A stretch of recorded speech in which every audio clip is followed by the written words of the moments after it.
জীবন সব সময় ঠিক পথ দেখায় না, অনেক সময় অন্ধকারে একা হেঁটে চলতে হয়। স্বপ্নগুলো যেখানে ভেঙে পড়ে চোখের জলে, সেখানে দাঁতে দাঁত চেপে টিকে থাকার নামই বেঁচে থাকা। কারো সাহায্য ছাড়া নিঃশব্দে লড়াই করাই আমাদের সত্যিকারের পরিচয়। আর সেই লড়াইয়ের মাঝেই গড়ে ওঠে জীবনের আসল মানে। প্রিয় শ্রোতা, জীবন গল্পের এই পর্বে এমন একটা গল্প নিয়ে এসেছি যে এই গল্পটা শুনে আমার নিজেরও চোখের পানি চলে আসছে। তাই গল্পটা একটু সময় নিয়ে শুনবেন আর বিষয়গুলো বুঝার চেষ্টা করবেন। আমি আশা করি এমন জীবন আর কারো না হোক। তো আমরা সরাসরি গল্পে চলে যাই। ঠিক আছে, শুরু করেন আপনি প্লিজ।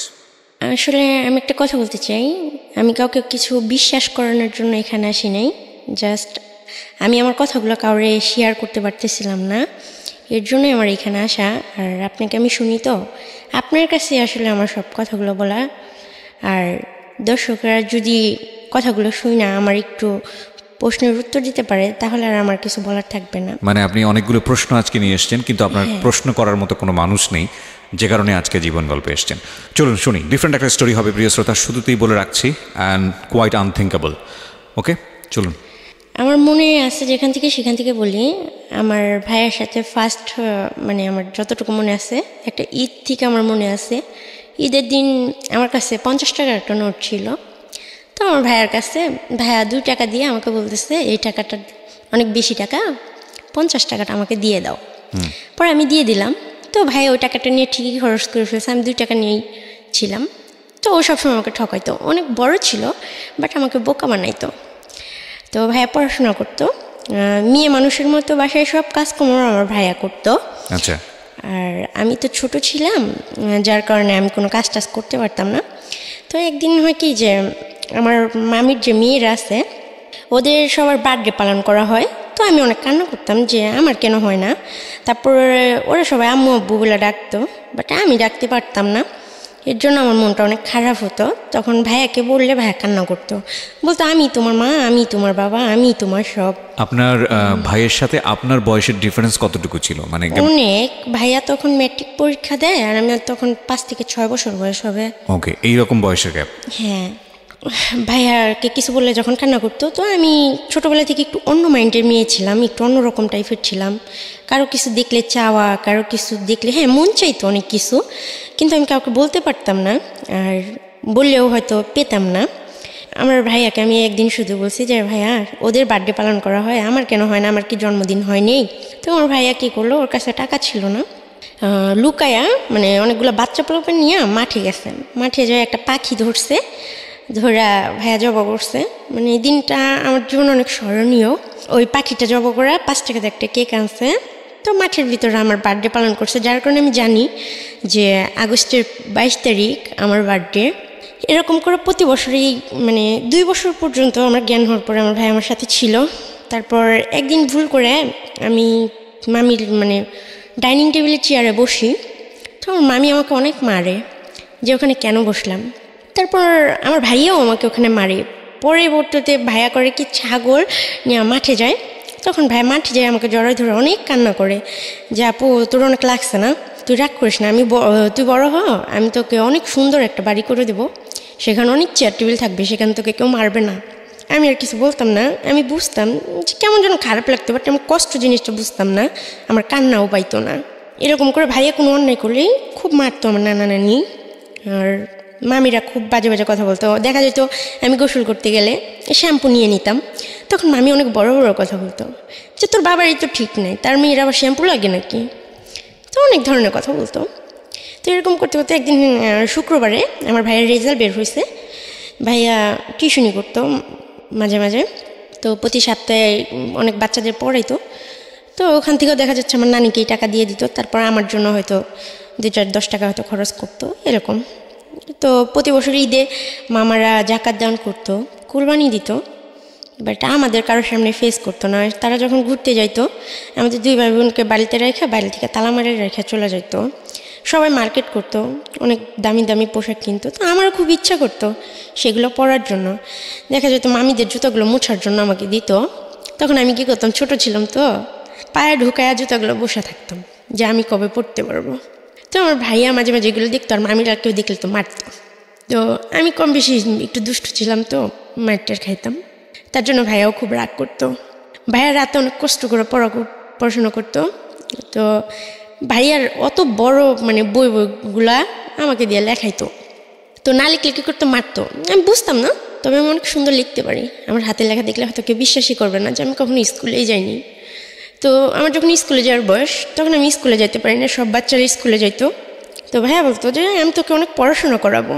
তো ভাইয়া যখন রেজাল্ট বের হয়, হঠাৎই একদিন মানে নানি ওকে মারে পেয়ারার জন্য। তো মারার পরে সারা রাত ভাইয়ার কথা বলেনি, শুয়েছিল। তারপরের দিন সকাল 12টার দিকে আমার ভাইয়া দেখি যে ফাঁসি দিছে ঘরের ভিতরে, নানির একটা কাপড় দিয়া। তো ফাঁসি দিছে, দরজাটা বাইরে থেকে লাগানো ছিল। তো আমি খেলতেছিলাম বাচ্চাদের সাথে, তো আমাকে সবাই বলতেছে তোমার ভাইয়া মারা গেছে। তো আমি তো আর বুঝি না যে মারা গেছে এটা কি জিনিস, যে আমার ভাইয়া আর কখনো ফিরে আসবে না, আমাকে বকবেও না। আমার ভাইয়ার লাশটা নিচে নামানো হইলো। সেদিন ফার্স্ট আমি আমার বড় আন্টি দেখলাম। তো ওনার চেহারা, এখন আমি বড় হয়েছি, আমার সেম চেহারাই, বাট উনি একটু ফর্সা ছিল, আরও অনেক সুন্দরী ছিল। তো উনি অনেক কান্না করতেছিল। তারপর জানি না যে আমার ভাইয়া আসলে কীভাবে মারা গেছে, তবে আমার ভাইয়া মানে মরে যাওয়া, আত্মহত্যা করার মতো ছিলই না, কেননা ভাইয়া তো জানতো যে ভাইয়া ছাড়া আমার আর কেউ নাই। তারপর ভাইয়া মানে পুলিশ আসলো, অনেক লোকজন হলো, আমাকে অনেক জিজ্ঞাসাবাদ করলো, বাট আমাকে কোনো কথা বলতে দেওয়া হলো না, আর আমি তো কিছু বুঝি না। তো ভাইয়াকে মাটি দিয়ে দিল পোস্টমর্টমের পরে। তো সবাই আমাকে নিয়ে আলোচনা করতে শুরু করলো যে ও তো কাজও করতে পারবে না, আর ও বড় হলে ওকে বিয়ে দিবে কে, আর এমনি তো কালো ভূতের মতো হয়েছে, আর ওর মুখ দেখাও তো পাপ, এরকম ধরনের কথা বলতো। তো আমি নানিকে জিজ্ঞেস করতেছি যে আমি তোমাকে নানি বলি কেন, আমার মা নাই কেন? পরে বলতেছে তোমার বাবা খুব খারাপ ছিল, তোমার মাকে খুব টর্চার করতো। তারপর কাজের মহিলাকে যখন তোমার জন্মের 2.5 মাস বয়স, তখন তোমার বাবা ওই মহিলাকে বিয়ে করে, তার কারণে তোমার মা সুইসাইড করেছে, তোমার মা নাই। তখন আমার আন্টি বলতেছে তুই যাবি তোর বাবার কাছে? তখন মামিরা অনেক রাগ বিহেভ করে। তো আমি বলছি হ্যাঁ যাব। পরে কয়েক মাস রাখার পরে হঠাৎ করে আমাকে ঢাকা মিরপুর নিয়ে আসে একটা লোকের হাতে আমাকে উঠায় দেয়, বলে এটা তোমার বাবা। তো আমার বিশ্বাসই হচ্ছিল না যে লোকটা আমার বাবা। তো উনি আমাকে একটা নতুন জামা কিনে দেয়, ওই দিনকে আমার লাইফে ফার্স্ট আমাকে একটা নতুন জামা কিনে দেয়, আমাকে বেডে বসতে দেয়, তারপর আমাকে মাংস দিয়ে ভাত খেতে দেয়। তো উনি জুয়া খেলতো। তো ওনার যে ওয়াইফ মানে যে কাজের মহিলা ছিল, ওনার 2টা ছেলে বাচ্চা হয়েছে। তো উনি আমাকে বাসায় রেখে যখন বাইরে গেছে, ওনার ওয়াইফ ওনাকে মা বলতে পারবো না, আমি জানিও না যে উনি আমার মা কিনা। বাচ্চারা ভিক্ষা করতেছে, ওই বাচ্চাদের সাথে আমাকেও পাঠাই দিছে, বলছে যা ওদের সাথে যা ভিক্ষা করবি যা। তখন আসলে আমি বুঝিও না যে এগুলো কি, আর আমি বাচ্চাদের সাথে হাঁটতেছি, বাট আমি কিছু বলতেছি না। তখন উনি ওই লোকটা যে বাবা বলছিল আমার, উনি আমাকে রাস্তায় যখন দেখে উনি আমাকে অনেক মারতে বাসায় আনে যে তুমি এটা কেন করলা। তখন আমি তো কিছু বলতে পারতেছি না, আমি শুধু এটা বলছি উনি আমাকে পাঠাইছে। কথা বলার পর উনি আমাকে আরও মারে। তারপরে উনি একদিন হঠাৎ করে এসে আমাকে জামা টামা পরে বলতেছে চলো তোমাকে তোমার ফুপির বাসায় রেখে আসবো। উনি খুবই রেগেছিলেন। তখন মহিলাটা থাকতো 1 নম্বর গুদারাঘাটে 7 তলা একটা ফ্ল্যাটে থাকতো, মহিলার সাথে আরও কয়েকটা বাচ্চা ছিল। তো উনি খুব সুন্দরী ছিল আর অনেক বড় লোকের ছিল। তো উনি আমাকে অনেক আদর টাদর করলো। বাবাকে বাবা বলে ডাকিনি, কিন্তু ওনাকে আমি ঠিকই আদর করছি, মানে আমাকে অনেক আদর করছি। আমি জ্বরে ধরছি আর বলছি আমাকে এত কষ্ট দিলা কেন, এতদিন কেন আমাকে আনো নাই তোমাদের কাছে। পরে ফুপি বলতেছে সমস্যা নেই মা, তোমার আর কষ্ট হবে না, তুমি কি চাও বলো, আমি তোমাকে তাই দেবো। তখন আমি বললাম ফুপু আমার খুব পড়াশোনা করতে ইচ্ছা করে, বাচ্চাদের মতো স্কুলে যেতে ইচ্ছা করে। বললো আচ্ছা ঠিক আছে তোমাকে স্কুলে ভর্তি করে দেবো। তারপর আমি জানতাম না যে হয়তো ক্ষণিকের জন্য আমি এখানে আসি। পরে উনি আমাকে বললো যে আমি দেশে যাব তোমার ফুপুর বাসায়, তুমি যাবা আমাদের সাথে, তোমার বাবা অনেকদিন পরে আসবে, আর এমনিতে তো তোমার সৎ মা, তোমাকে কে দেখবে। পরে বললাম ঠিক আছে তুমি যেখানে নিয়ে যাবো আমি যাব। তো ওই মহিলা আমাকে আরও কয়েকটা বাচ্চা, বড় 2টা আপু ছিল সাথে নিয়ে, টোটাল 7 জন মানুষ ছিলাম আমার ফুপু সহ। তো আমাকে কলকাতা বর্ডারের ওখানে নিয়ে যায়, ওটা হলো বনগাঁ বর্ডার। ওখানে নিয়ে যাওয়ার পরে যখন বনগাঁ বর্ডারে নৌকা করে পার হওয়ার পরে পুলিশে ধরার পরে বড় যারা ছিল তারা অনেকে চলে যায়, আমি আরও 2টা মেয়ে ছোট ওরা পুলিশের কাছে, আমরা দৌড়াও নাই আর ওনাদের সাথে যাইতেও পারি না। আমি ফুপু বলে চিৎকার করতেছি, বাট উনি আমাকে নিয়ে যায়নি, উনি চলে গেছে। উনি যাওয়ার সময় বলতেছে, দেখো আমি তোমার ফুপু না, আমাকে মাফ করে দিও মা। My goodness. পরে বলতেছে, তোমার বাবা আমার কাছ থেকে 30,000 টাকা নিছে, আমার কিছু করার নেই, এটা আমার ব্যবসা, আমাকে মাফ করে দিও। আমি মানে অত বুঝি না, আর আমি অত কষ্টও পাইনি সেই মুহূর্তে, মানে রাগও হয়নি, কিছুই হয়নি। আমি পুলিশকে বলতেছি আমাকে আমার নানার বাসায় দিয়ে আসেন। বলতেছি ঠিক আছে, তোমাকে দিয়ে আসা হবে, চলো তোমাকে এক জায়গায় থানায় নিয়ে যেতে হবে, থানায় নিয়ে গেলে তারপর তোমার অ্যাড্রেস বলবা, তোমার বাবা মা কে আছে তাকে ফোন করা হবে, তারা এসে তোমাকে পরের দিন নিয়ে যাবে। আজকে তো রাত হয়ে গেছে, আজকে তোমার এখানে থাকতেই হবে। ফার্স্টে আমাকে একটা হসপিটালে নিয়ে যায়, আমার বয়েস মেডিকেল করানোর জন্য পুলিশগুলা। তখন আমার বয়েস মেডিকেল করানো হয় খড়গপুর জিআরপি থানা, কলকাতা, পশ্চিম মেদিনীপুরের ওখানে। আমাকে বললো তোমার ক্ষুধা লাগছে, কিছু খাবার? আমি বললাম যে হ্যাঁ আমি ভাত খাবো। বলতেছে এটা তো কলকাতা, ভাত পাওয়া যায় না, এখানে অন্য কিছু খাওয়া যায়। তো সেই মুহূর্তে আমাকে খিচুড়ি এনে দিল, আমি খুব আনন্দের সাথে খাইলাম। খাওয়ার পরে হসপিটাল থেকে আমাকে কলকাতা পশ্চিম মেদিনীপুর বিদ্যাসাগর বালিকা ভবন, একটা অনাথ আশ্রম আছে, ওখানে সেফ কাস্টোডিও আছে। তো আমাকে অ্যাকচুয়ালি আসামি হিসেবে তারা দেখতেছে, বাট আমি সেই মুহূর্তে বুঝি নাই। তো সেখানে আমাকে নিয়ে যাওয়া হয়, নিয়ে অনেকগুলো বাচ্চাদের মাঝখানে আমাকে রেখে আসা হয়। ওখানে বড় ছোট, পঙ্গু, কারো হাত নাই, কারো পা নাই, অনেক ধরনের মানুষ আছে। তো বেশিরভাগ মানুষগুলোই হিন্দিতে কথা বলে, আমি বুঝতাম না। তবে আমি এটা জানতাম যে হিন্দিতে কথা বলে কলকাতায়, কেননা বাসায় টিভি চলতো, আমার মামিরা হিন্দি সিরিয়াল দেখতো, এই জন্য আমি জানি যে এটা কলকাতা। ওখানে প্রথমে আমাকে কেউ সহ্য করতে পারতেছিল না, আর আমাকে পরের দিন সকালবেলা পুলিশ বললো দিয়ে আসবে বাড়িতে, দিয়েও আর আসলো না। তখন আমাকে এক প্লেট ভাত এনে দিছে শুকনো মরিচ দিয়া, তো আমি ভাত খাইনি। তারপরে আমি অনেক চিল্লাচিল্লি করতেছি, অনেক কান্নাকাটি করতেছি, বাট আমার কান্না শোনার মতো কেউ নেই। তখন কয়েকটা মেয়ে আইসা, আরও 2টা বাংলাদেশের মেয়ে ছিল ওখানে, ছোট ছোট, ওরা আমারও ছোট ছিল। তখন আইসা বলতেছে আপু কান্না করো না, এখানে কান্না করো কোনো লাভ নেই, তোমার কান্না কেউ শুনবে না, আল্লাহ যা ভাগ্যে রাখছে তাই হবে। আর ওখানে সবাই হিন্দু, 200 বাচ্চা ছিল, 200-র মধ্যে আমি একজন হয়ে গেলাম। তার মধ্যে 4টা মানুষ ছিল মুসলিম, আর বাকি সবাই ছিল হিন্দু। ওখানে একটু আজানের শব্দ শোনা যেত না, মুসলিমদের কথা মানে সব একটু অন্যরকম করতো, এই হস্তে মিশবি না, এটা করবি না, ওটা করবি না, খুব খারাপ ব্যবহার করতো। এরকম করতে করতে 1 মাস হয়ে যায়। প্রতিদিন সকালবেলা প্রার্থনায় দাঁড় করাতো আমাদের, আমি প্রার্থনায় দাঁড়ায় সূরা ফাতিহা পড়তাম। আমি কখনোই ওদের দোয়া পাঠ করতাম না, পূজা করতাম না, নমস্কার করতাম না, আমাকে অনেক মারতো, কিন্তু তারপর আমি আল্লাহরই ডাকতাম। মরে যাওয়ার ইচ্ছা ছিল, কেননা বন্দি একটা জীবন। তারপর সবাই রাবিব করে, ভাইয়াকে দেখতে পেতাম না, ভাইয়ার কথা খুব মনে পড়তো, ডাকলে পাইতাম না।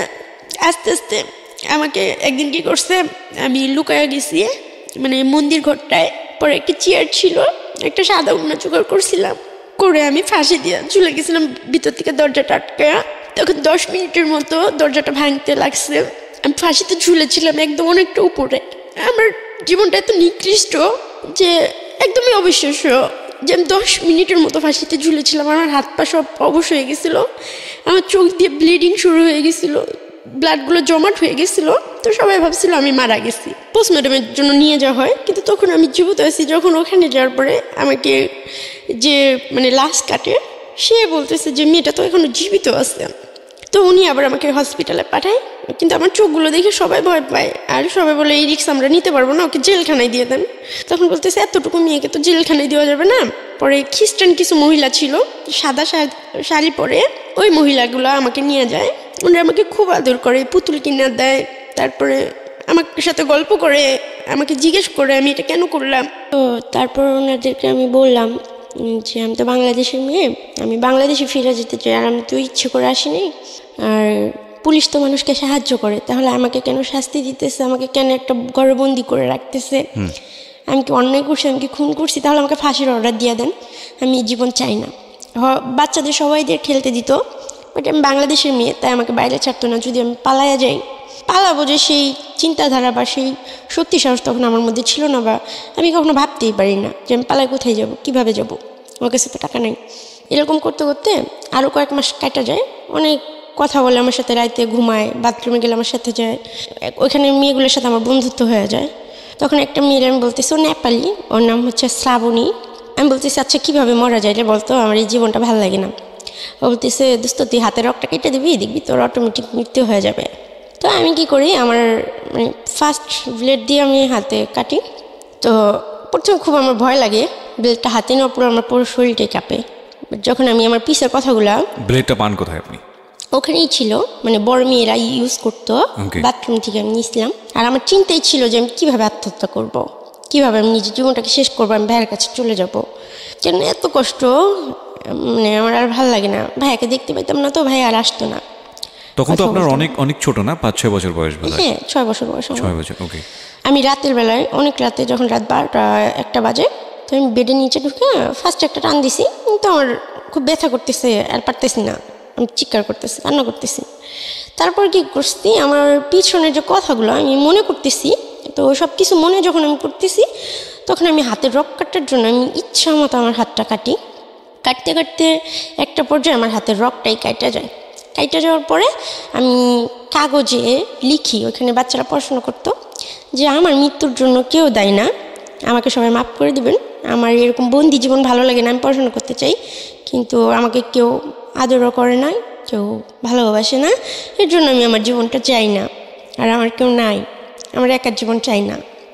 তো আমি এটা কাগজে লিখা, আমি ছোটোবেলা থেকেই, মানে ভাইয়া পড়তো, তো ভাইয়া আমাকে পড়াইতো, ওই আমার ভাইয়া আমাকে যতটুকু শিক্ষা দিছে অতটুকুই, এর বাইরে আমি কখনো স্কুলে যেতে পারিনি, যাওয়ার সুযোগ পাইনি। এভাবে আমার সারা রাত হাতে রক্ত ঝরে। পরে সকালবেলা হলো আমাকে হসপিটালে নেওয়া হয়, তো আমি খুবই ছোট ছিলাম, তখন মিডিয়া ফ্লাস হয়, তখন সাংবাদিক আসে আমার সামনে যে আমি কেন এগুলো করছি, বা এর আগেও আমি সুইসাইড করতে চাইছি কেন। তখন আমি সাংবাদিককে বললাম যে আমি জজের কাছে যাইতে চাই, আমি কোর্টে যাইতে চাই, আমি জজকে কিছু কথা বলতে চাই, সে যদি আমার কথাগুলো বলে আমাকে আমার চাওয়াগুলো পূরণ করতে পারে, তাহলে আমি এই ধরনের কিছু করব না। তখন জজের সামনে যে আমাকে দাঁড় করে নাও, তো আমাকে কাঠগড়ায় নিয়ে উঠাইলো না, আমাকে নিচে দাঁড় করায় দিল। তখন আমি জজকে বললাম যে জজ সাহেব, আপনি কি জীবনে কখনো ভুল করছেন, বা আপনি বুকে হাত দিয়ে বলেন তো আপনি কখনো ভুল করেন নাই। তখন জজ সাহেব বললো, না মা, আমরা সবাই ভুল করছি, প্রত্যেকটা মানুষের জীবন মানেই ভুল। তখন আমি বললাম, তাহলে আমি কি ভুল করছি? তখন 1 বছর মতো হয়ে গেছে, 1-2 বছরের মতো হয়ে গেছে কলকাতায়। আচ্ছা। তো 2 বছরের পরে যখন আমি হাত কাটি, তারপর যখন ওখানে যাই, তো জজ সাহেব বললো, এখন তুমি কি চাও, তুমি বাংলাদেশে যাই কি করবা, কে আছে তোমার? আমি তো শুনছি তোমার কেউ নাই। তো আমি বলছি, এখানে কে আছে আমার? এখানে তো আমার কেউ নেই, এখানে আমি আজান শুনতে পাই না, এখানে সবাই অন্যরকম, খাবার দাবার সব কিছুই আমার অনেক কষ্ট হয়। আর সব বাচ্চারা পড়াশোনা করতে যায়, স্কুলে যায়, ওখানে বড় একটা স্কুল ছিল, মানে আমাদের অনাথ আশ্রম, ওইটা কলকাতায় সবচেয়ে বড় অনাথ আশ্রম। নাম মনে আছে? হ্যাঁ, কলকাতা পশ্চিম মেদিনীপুর বিদ্যাসাগর বালিকা ভবন, আর স্কুলের নাম হচ্ছে বিদ্যাসাগর হাই স্কুল। ওকে। তো ওটা সবাই চিনে, অনেক বড় স্কুল।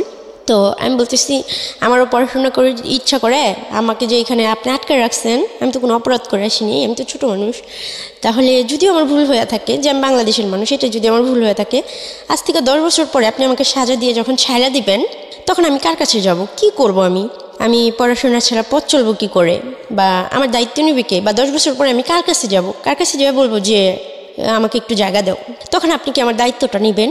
তো জজ সাহেব বললো, দেখো, তুমি এখানে থাকতে থাকতে হাতের কাজটা শিখো, তুমি যদি স্কুলে পড়তে চাও আমি তোমাকে স্কুলে পড়াবো, তোমাকে বিয়ে দিয়ে দেবো, তুমি হিন্দু ধর্ম গ্রহণ করে নাও, তোমাকে ভালো একটা ছেলে দেখে আমরা বিয়ে দিয়ে দিব, বাংলাদেশে তোমার ফিরে যাওয়ার দরকার নাই। আর তোমাকে যেভাবে ধরা হয়েছে বাংলাদেশে যাই তুমি কী করবো, আবার সে কষ্ট পাবো, আবার কেউ বিক্রি করে দেবো। তুমি বলছি, সেটা যাই হোক, আমি দেশে যাই মাটি কেটে খাবো, বাসায় কাজ করে খাবো, কিন্তু আমি আমার দেশে ফিরে যেতে চাই। আসলে আমার মনে রাগ ছিল, যে লোকটা আমাকে ওইখানে পাঠাইছে, ওই লোকটাকে খুন করার জন্য আমার বাংলাদেশে ফেরার নেশা ছিল, যে আমি এখানে আসবো একদিনের জন্য হলেও, এসে ওনাকে খুন করবো, তারপর পুলিশ আমাকে যা শাস্তি দেবে আমি মাথা পেতে নেবো। এবং সে লোকটা হচ্ছে আপনার বাবা? হ্যাঁ, আমি আসলে জানি না উনি আমার বাবা কিনা, যেটা সত্যি কথা। জজ বললো, ঠিক আছে, আজকে থেকে তোমাকে পড়তে দেওয়া হবে। তো আমি খুব খুশি হইলাম, আমাকে স্কুলে নিয়ে যাওয়া হলো, তবে পুলিশ গার্ড দিয়ে, 2টা পুলিশ আমার সাথে থাকতো সবসময়, কারণ আপনি যে কোনো মুহূর্তে সুইসাইড করতে পারেন বা পালিয়ে যেতে পারেন। হ্যাঁ, আমি বাংলাদেশের মেয়ে, এই জন্য। এখন বাচ্চাদের প্রতিদিন মাঠে ছাড়া হইতো, প্রায় 200 বাচ্চা। তো আমি যেদিন স্কুলে গেছি সেদিন থেকে বাচ্চাদের মানে খেলতে যাওয়া বন্ধ, যে তোমরা খেলতে যাও, রিপাও খেলতে যাবে। তো এখন আমি একটা মানুষ, মানে সে জায়গায় 200 মানুষ। তো আমি ওদের দিকে তাকায় দেখি সব বাচ্চার মন খারাপ। বাসায় মানে যখন আমরা হোমে ফিরি, মানে রুমে, তখন সবাই বই ছিটাছিটি করতেছে, তো ফালাই দিতেছে, এ বলতেছে স্কুলে যাবো না, চল এই করবো না সেই করবো না, কোত্থেকে উড়ে এসে জুড়ে বসছে।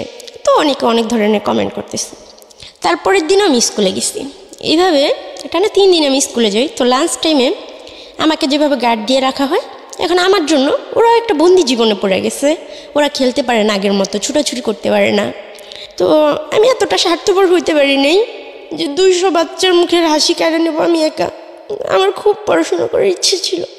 ওই বাচ্চাগুলোর মুখের দিকে তাকে তখন আমি দেখলাম যে আমরা একার জন্য ওদেরকেও অনেক কষ্ট পাইতে হইতেছে।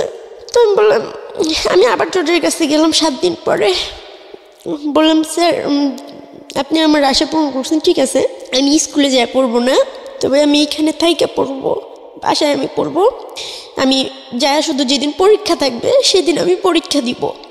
পরে বললো কেন, তোমার সমস্যা কোথায়? আমি বলছি না, আমাকে চোরের মতো ওখানে নিয়ে যাওয়া হয়, চোরের মতো নিয়ে আসা হয়, সাথে আরও বাচ্চাদেরও কষ্ট দেওয়া হয়। ওরা যখন লাঞ্চ করতে বেরোতো আগে তো আধা ঘন্টা খেলতো, আধা ঘন্টা ওরা খাওয়া দাওয়া করতো, অনেক মজা করতো, আমি জানলা দিয়ে এগুলো দেখতাম। বাট আমি যেদিন থেকে গেছি সেদিন থেকে সব বাচ্চাদের খেলাধুলো সব বন্ধ করে দিছে। পরে আমি ভাবলাম যে 10 জন মানুষের মুখের হাসির দিকে আমার একার কষ্ট অনেক ভালো। তো আমি সবসময় অন্যের দিকে তাকানোর চেষ্টা করেছি যে আমার জন্য কেউ কষ্ট পায় কি না। তো তারপর যেদিন থেকে আমি স্কুল যাওয়া বন্ধ করছি, আবার ওদের খেলতে ছাড়ছে। তো তখন আমার খুব খুশি লাগছে যে যাই হোক এতগুলো বাচ্চা, ওদেরও তো বাবা মা নাই, অনেকের হাত নাই, অনেকের পা নাই, ওরা হাসতে পারতেছে। ওদের হাসি দেখে নিজের কষ্টটা ভুলে যেতাম আমি যে আল্লাহ আমাকে অনেক সুস্থ রাখছে, হয়তো এটা আমার কোনো পাপের ফল। তারপর আমি ওখানে সেলাই হাতের কাজ শিখলাম। আস্তে আস্তে পড়ার দিকে আমার মনটা উঠে যায়। আমি অনেক সুন্দর হাতে সেলাই কাজ জানি, অনেক ডিজাইন করতে পারি। তখন আমাকে সবাই অনেক আদর করে, আস্তে আস্তে সবাই অনেক আপন করে নেয় আমাকে। পরে ওখানে 200 বাচ্চার মধ্যে মানে আমি যেটা বলতাম সেটাই হইতো। ওখানে যে অ্যাসিস্ট্যান্ট সুপারভাইজার ছিল ম্যাম কাকুলি দিদি ভাই, উনি আমাকে খুবই ভালোবাসত, ওনাকে আমি খুব মিস করি। কিন্তু অনেক দূরত্বের ফলে ওনার সাথে হয়তো কোনোদিন দেখা হবে না। দিদিভাই সত্যি আমি তোমাকে খুব মিস করি, তোর মধ্যে তো ভালো আমাকে কেউ বাসে না। তো ওখানে 8টা ম্যাম ছিল, ম্যামরা সবাই আমাকে অনেক আদর করতো আর বলতো রিপা পড়ো পড়ো, অন্যের জন্য কেন নিজের জীবন করবা। তখন ওনারা বারবার আমাকে বললো যে রিপা তুমি হিন্দু হয়ে যাও, কেন বুঝতেছো না, জীবনটা এত সহজ না, হিন্দু ধর্ম গ্রহণ করো, দেখবে তোমার ভালো একটা পরিবারের সাথে বিয়ে হবে, তুমি বাবা পাবা, মা পাবা, আত্মীয় পাবা, স্বজন পাবা। তখন আমি বলতেছি দেখেন এটা কোনো দিনই সম্ভব না। আমি যতটুকুই শুনছি ইসলাম সম্বন্ধে, আমি আমার নবী রাসূলকে আল্লাহ তাআলাকে অনেক ভালোবাসি, আমি কখনোই পারবো না এই কাজটা করতে। আমি সারা জীবন জেলের অন্ধকারে থাকলেও এটা পারবো না। ওখানে আমি শুধু এইটাই আবদার করি যে আমি আমার দেশে ফিরে যেতে চাই। তখন অনেকগুলো কাউন্সিলর ম্যাডাম আসে, একজন স্যার আসে আমার সাথে কথা বলার জন্য। আমি একটা সময় অসুস্থ হয়ে যাই ভাবতে ভাবতে যে আমার জীবনটা কেন এরকম, আমি কেন কোনোদিন মা বলে ডাকতে পারলাম না, কোনোদিন বাবা বলে ডাকতে পারলাম না, আমার কেন কেউ নাই, আল্লাহ এত মহানগিরি কেন আমার জন্যই করলো। সবাই বলে আল্লাহ যাকে ভালোবাসে আল্লাহ তাকেই কষ্ট দেয়, তাকে আল্লাহর প্রিয় বান্দাদের আল্লাহ এই দুনিয়া কষ্ট দেয়। আমি এত প্রিয় বান্দা তো হইতে চাই নাই যে আমার পরিচয় দেওয়ার মতো কেউ থাকবো না। তারপর নবী রাসূলের কথা স্মরণ করে যখনই আমার কষ্ট হতো, ভাই আমাকে সবসময় একটা কথা বলতো যে আমরা শেষ নবীর উম্মত হইতে পারছি, আমরা অনেক ভাগ্যবান রে আপু, আমাদের জীবনে আর কিছু চাই না। আর তিনি অনাথ ছিল, তার বাবা মা ছিল না, তারপরে তার একটা পরিচয় ছিল, তাকে আদর করার মতো তার একটা চাচা ছিল, তাকে অনেক আদর করত। কিন্তু আমি এমন একটা মেয়ে, এত নিকৃষ্ট একটা মেয়ে যে আমাকে কেউ কোনোদিন একবার আদর করেনি। বাইরে মানুষ ঘুরতে যায়, কিন্তু ওইখানে কলকাতায় সবাই পিকনিকে যেত, কিন্তু আমাকে বাসায় বন্দি করে রেখে যেত একটা রুমে। তারপর আমার মামার বাড়িতেও সবাই ঈদে ঘুরতে যেত, আমাকে রান্নাঘরে বন্দি করে রেখে যেত। আমি কোনোদিন বাইরে যেয়ে ঘুরতে পারিনি। আমি কালো দেখে কেউ আমাকে ঘুরতে দিত না, পরিচয় দিত না, কেউ আমার সাথে বন্ধুত্ব করতো না। তারপর আমার কাছে কাউন্সিলর ম্যাডামরা আসে, তো মানসিকভাবে খুবই অসুস্থ হয়ে যায়, অনেক প্রশ্ন আমার মনের ভিতর। তো আমার সাথে কথা এইভাবে কেউ বলে না, কেউ শুনে না, সময় যায় দিন যায়, আমার কথা বলার মতো কেউ নাই।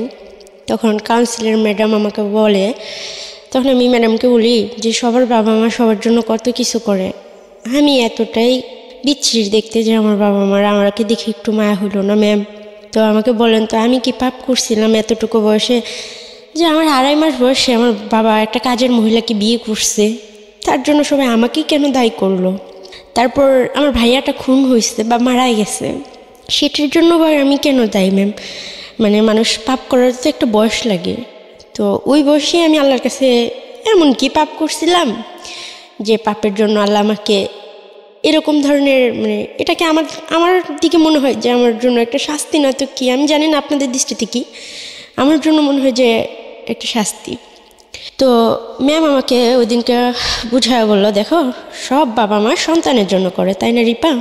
তো তুমি মনে করো দুনিয়ায় প্রথম সন্তান, যে বাবা মার জন্য তুমি কিছু করতে পারতেছো, তোমার বাবা মা তোমাকে ছাড়া ভালো আছে, এতে কি তুমি খুশি না?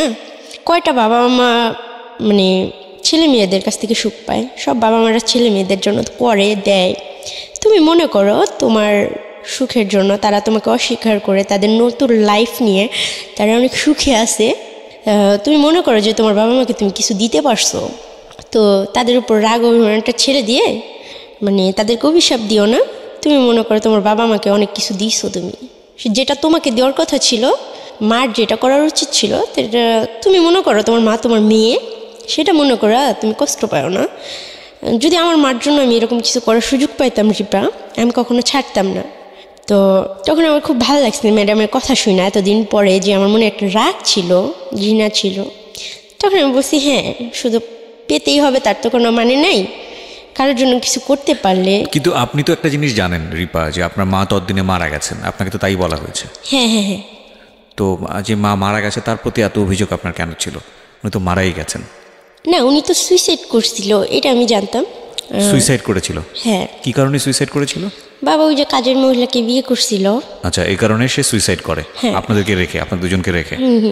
ওকে। মানে এটা ম্যাডাম আর কি আমাকে বোঝাচ্ছে যে বাবা মা এরকম দিতে পারে বা এরকম দেয়। তুমি মনে করো যে তুমি সন্তান হয়ে বাবা মাকে কিছু দিছো, বা তোমার বাবা তোমার সাথে যেটা করছে একদমই ঠিক করে নাই, তারপরে তোমার সন্তান হিসাবে তাকে ক্ষমার দৃষ্টিতে দেখা উচিত।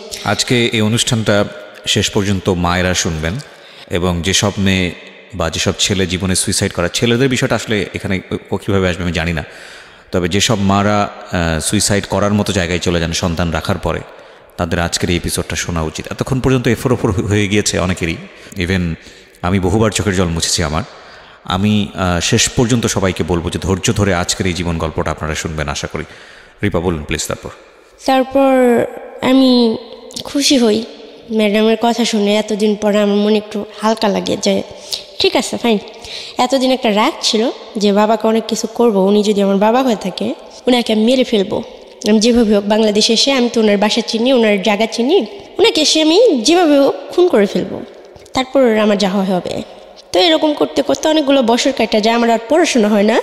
মাঝে মাঝে আমি বইগুলো পড়তাম, এরকম পড়তে পড়তে ক্লাস 5-এর বই পর্যন্ত আমি বাসায় মানে ওই হোমে আইনা পড়তাম। তো ম্যাডামরা আমাকে পড়াইতো। তো আমার পড়ার দিকে মন ছিল না একটা সময়, যে সবাই স্কুলে যেয়ে পড়ে আমি যাইতে পারি না, বা এরকমভাবে আর আসলে হয় না, সবাই মজা করে, বা আমি সেই জিনিসটা পাই না।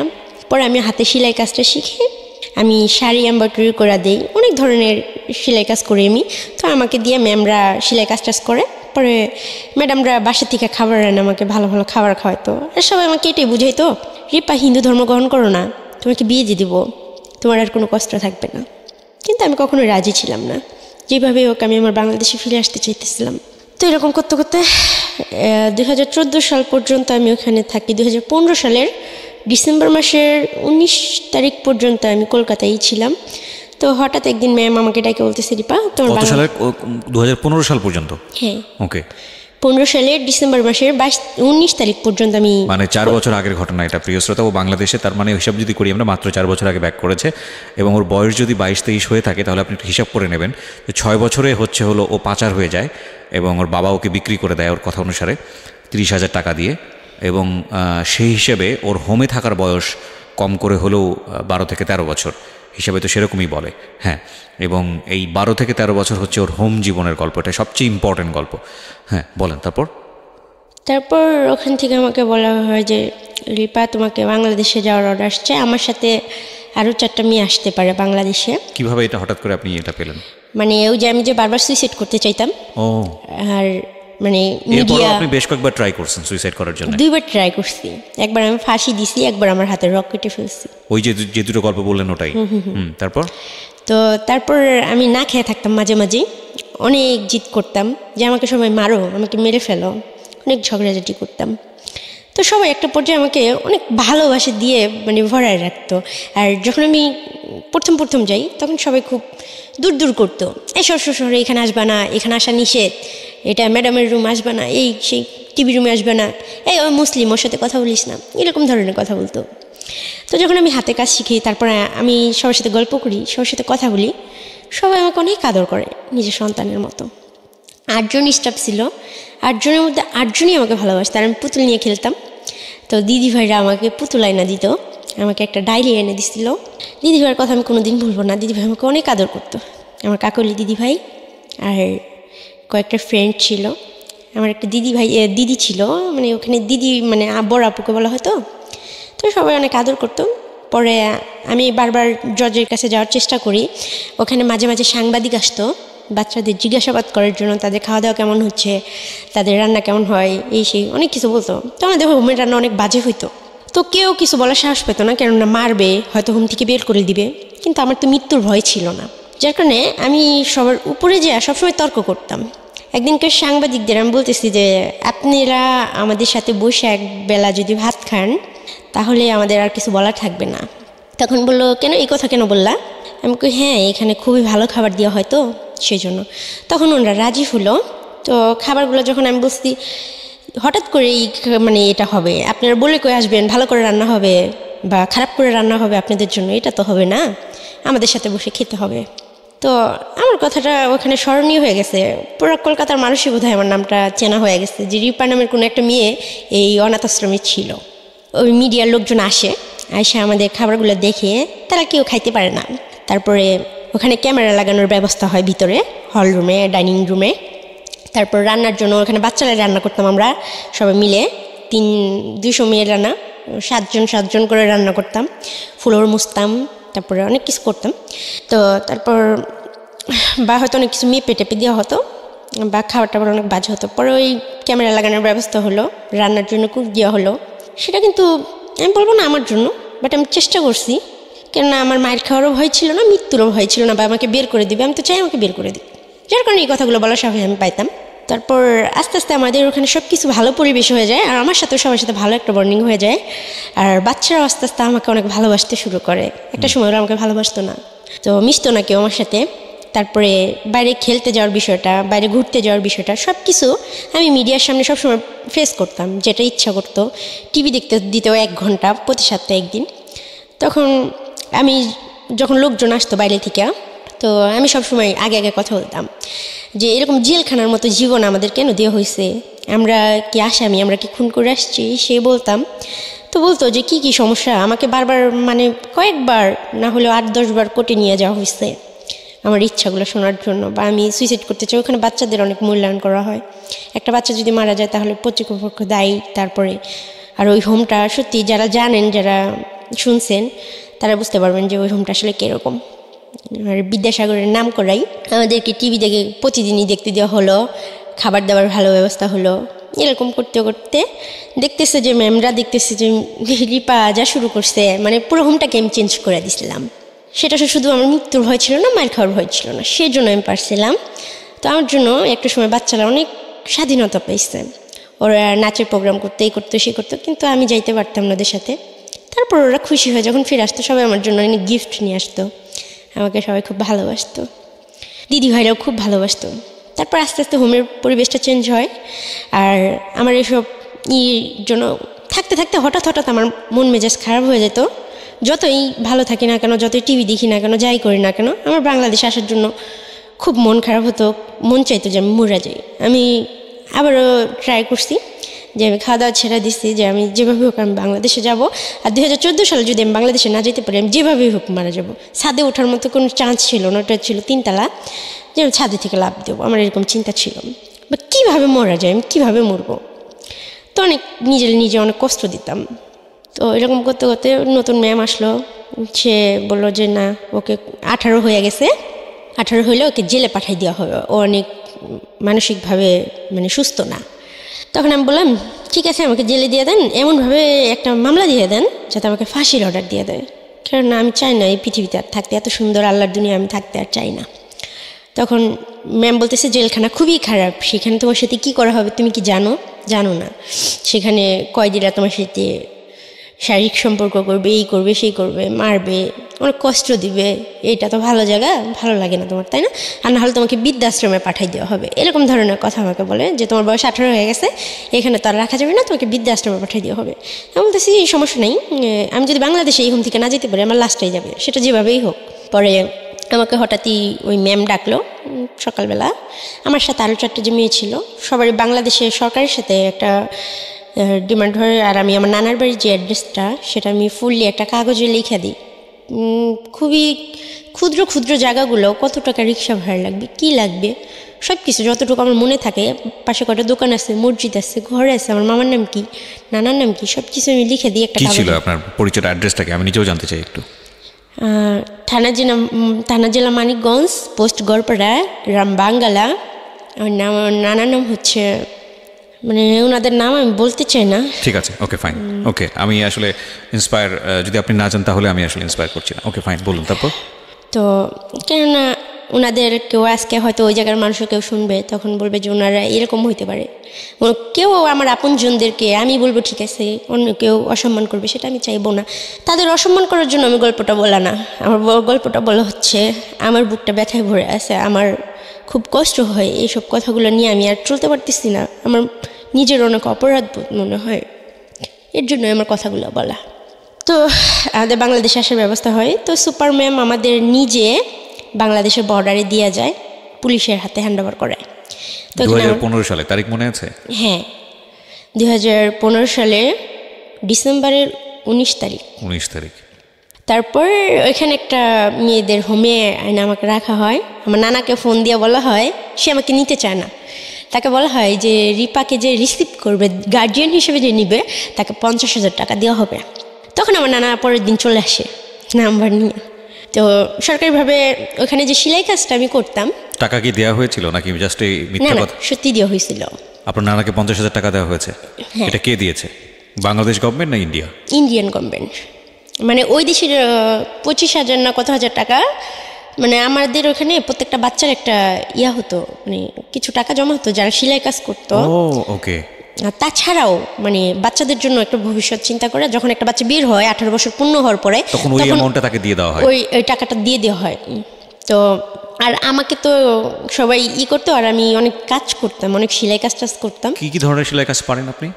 আমি হাতের এমব্রয়ডারি সেলাই কাজ পারি, যেগুলো সত্যি খুব সুন্দর। আমার নিজেরই মনে হয় যে আমি যে ভালো একটা কাজ করতে পারি, আমি মেশিন চালাইতে পারি।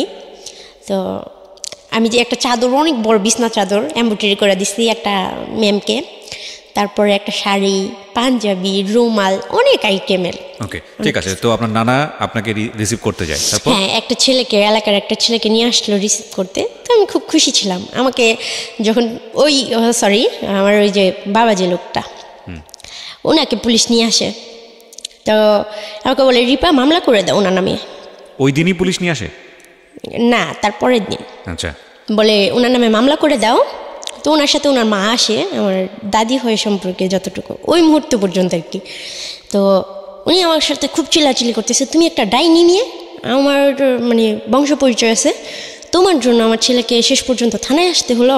আমার ছেলে এরকম কাজ করতেই পারে না, আমার ছেলে তোমাকে চিনেই না। ঠিক আছে, পরে আমি বলতেছি, আমি কান্না করে দিছি যে আপনার এই বয়সে আইসা আপনার ছেলের জন্য আপনার কত মায়া, সে এখানে আসছে, আপনি মানে 2-10 মিনিট হয়েছে আসছে, তাকে নিয়ে আসছে, আপনার খারাপ লাগতেছে, অসম্মান মনে হইতেছে, কত কিছু, আপনার এই ভালোবাসাটা আমার খুব ভালো লাগতেছে। কিন্তু আমি খুব দুর্ভাগ্য একটা মেয়ে যে এই খারাপ লাগাটা আমার মার মধ্যে হইল না, আমার বাবার মধ্যে হইল না। সে যদি আপনার গর্ভের ছেলে হয়, আমার জন্মদাতা পিতা, তাহলে তার থেকে আপনার থেকে আমার অধিকারটা বেশি। সে আমার সাথে যেটা করলো সেটা কি সে ঠিক করছে? লোকটা কান্না করতেছিল। তখন পুলিশ সবাই নানাও বললো যে মামলা করে দাও। তখন ওই যে কাউন্সিলর ম্যাডামের কথাটা মনে পড়লো। আর তাছাড়া ওই মুহূর্তে আমি এটি চিন্তা করছি যে আমার বাবা আমার সাথে এটা করছে, আর উনি আমার বাবা কিনা সেটা তো আমি জানি না। ওনাকে কোনদিন আমি বাবা বলে ডাকিও নাই, সুযোগও পাইনি।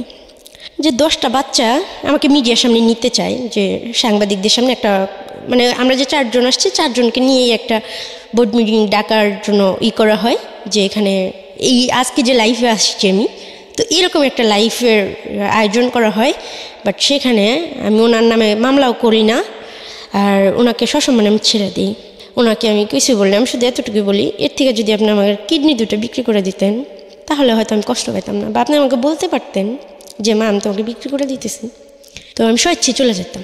পরে ম্যাডাম আমাকে বললো যে লিপা এরকম করো না, ওনাকে শাস্তি দেওয়ার দরকার, তোমার প্রাপ্যটা তোমার বুঝে নেওয়া উচিত।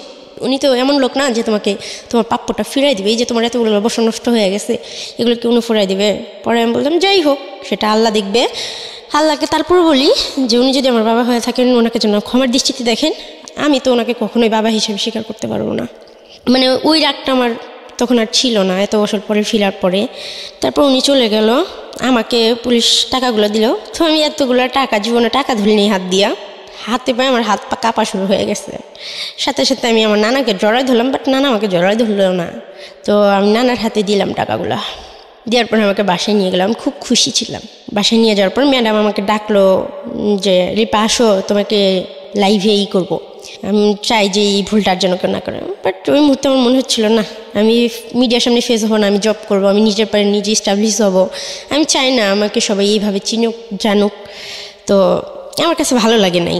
তাছাড়া আমার মনে হয়েছে যে যদি 10টা বাচ্চা শুনে যে একটা 6 বছরের বাচ্চাকে বাবা জোয়ার টেবিলে বিক্রি করে দিতে পারে, তাদের বাবারা যদি নেশা করে তখন ওই বাচ্চাদের ভিতরে একটা আতঙ্ক হবে যে আমার বাবা তো এরকম করতে পারে, করবে না, তারপরে এটা নিয়ে 1 মিনিটের জন্য যদি ভাবে সেটাই হবে আমার জন্য খারাপ লাগা।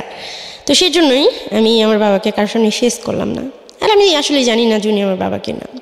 তারপর আমি বাড়িতে গেলাম, পরের দিনই ওইখানে মানিকগঞ্জে তারাসীমা অ্যাপার্টমেন্ট একটা লিমিটেড একটা গার্মেন্টস ফ্যাক্টরি আছে, ওইখানে আমি ঢুকলাম। তারপরের দিনই আমার নানাকে বললাম যেভাবে কাগজপত্র 2,000 টাকা আমি খরচ করি, ওখান থেকে কাগজপত্র এনে আমাকে যেন ওই গার্মেন্টসে ঢুকাই দেওয়ার ব্যবস্থা করা হয়। আমার বেতন ধরলো 6,200 টাকা হেল্পার। তো আমি অনলি 7 দিন ওখানে কাজ করি। একটা মেয়ের সাথে আমার খুব ভালো রিলেশন হয়, মেয়েটা খুব সুন্দর ছিল, মেয়েটার নাম ছিল শারমিন। মেয়েটা ওখানে অপারেটর ছিল, ওর হেল্পার ছিলাম আমি। ও আমাকে কাজ শিখাইতো, প্রতিদিন লাঞ্চ টাইমে মেশিনগুলো ওপেন থাকতো। তো আমি খুবই আগ্রহ নিয়ে 10 থেকে 15 দিনের ভিতরে আমি বারটেক মেশিনের অপারেটর হই। তারপরের মাসে আমার স্যালারি বাইরে যায়, 1 মাসের মতো আমি ওখানে জব করি। তারপরের মাসে হয় মানে মাসের অর্ধেক, তখন আমার বড় আন্টি আবার আসে আমার মামার বাড়িতে। আসার পরে উনি, তার আগে হয় কি যে আমার খালাতো ভাই আছে, ও আমাকে ডাকে একটা কথা বলার জন্য। তো বাসা সবার সামনে ওরা আমার সাথে খুব খারাপ বিহেভ করে, কেন ওরা আব্বু আম্মু এটা পছন্দ করে না, আমার মামা মামিরা পছন্দ করে না তাদের বাচ্চা আমার সাথে মিশো।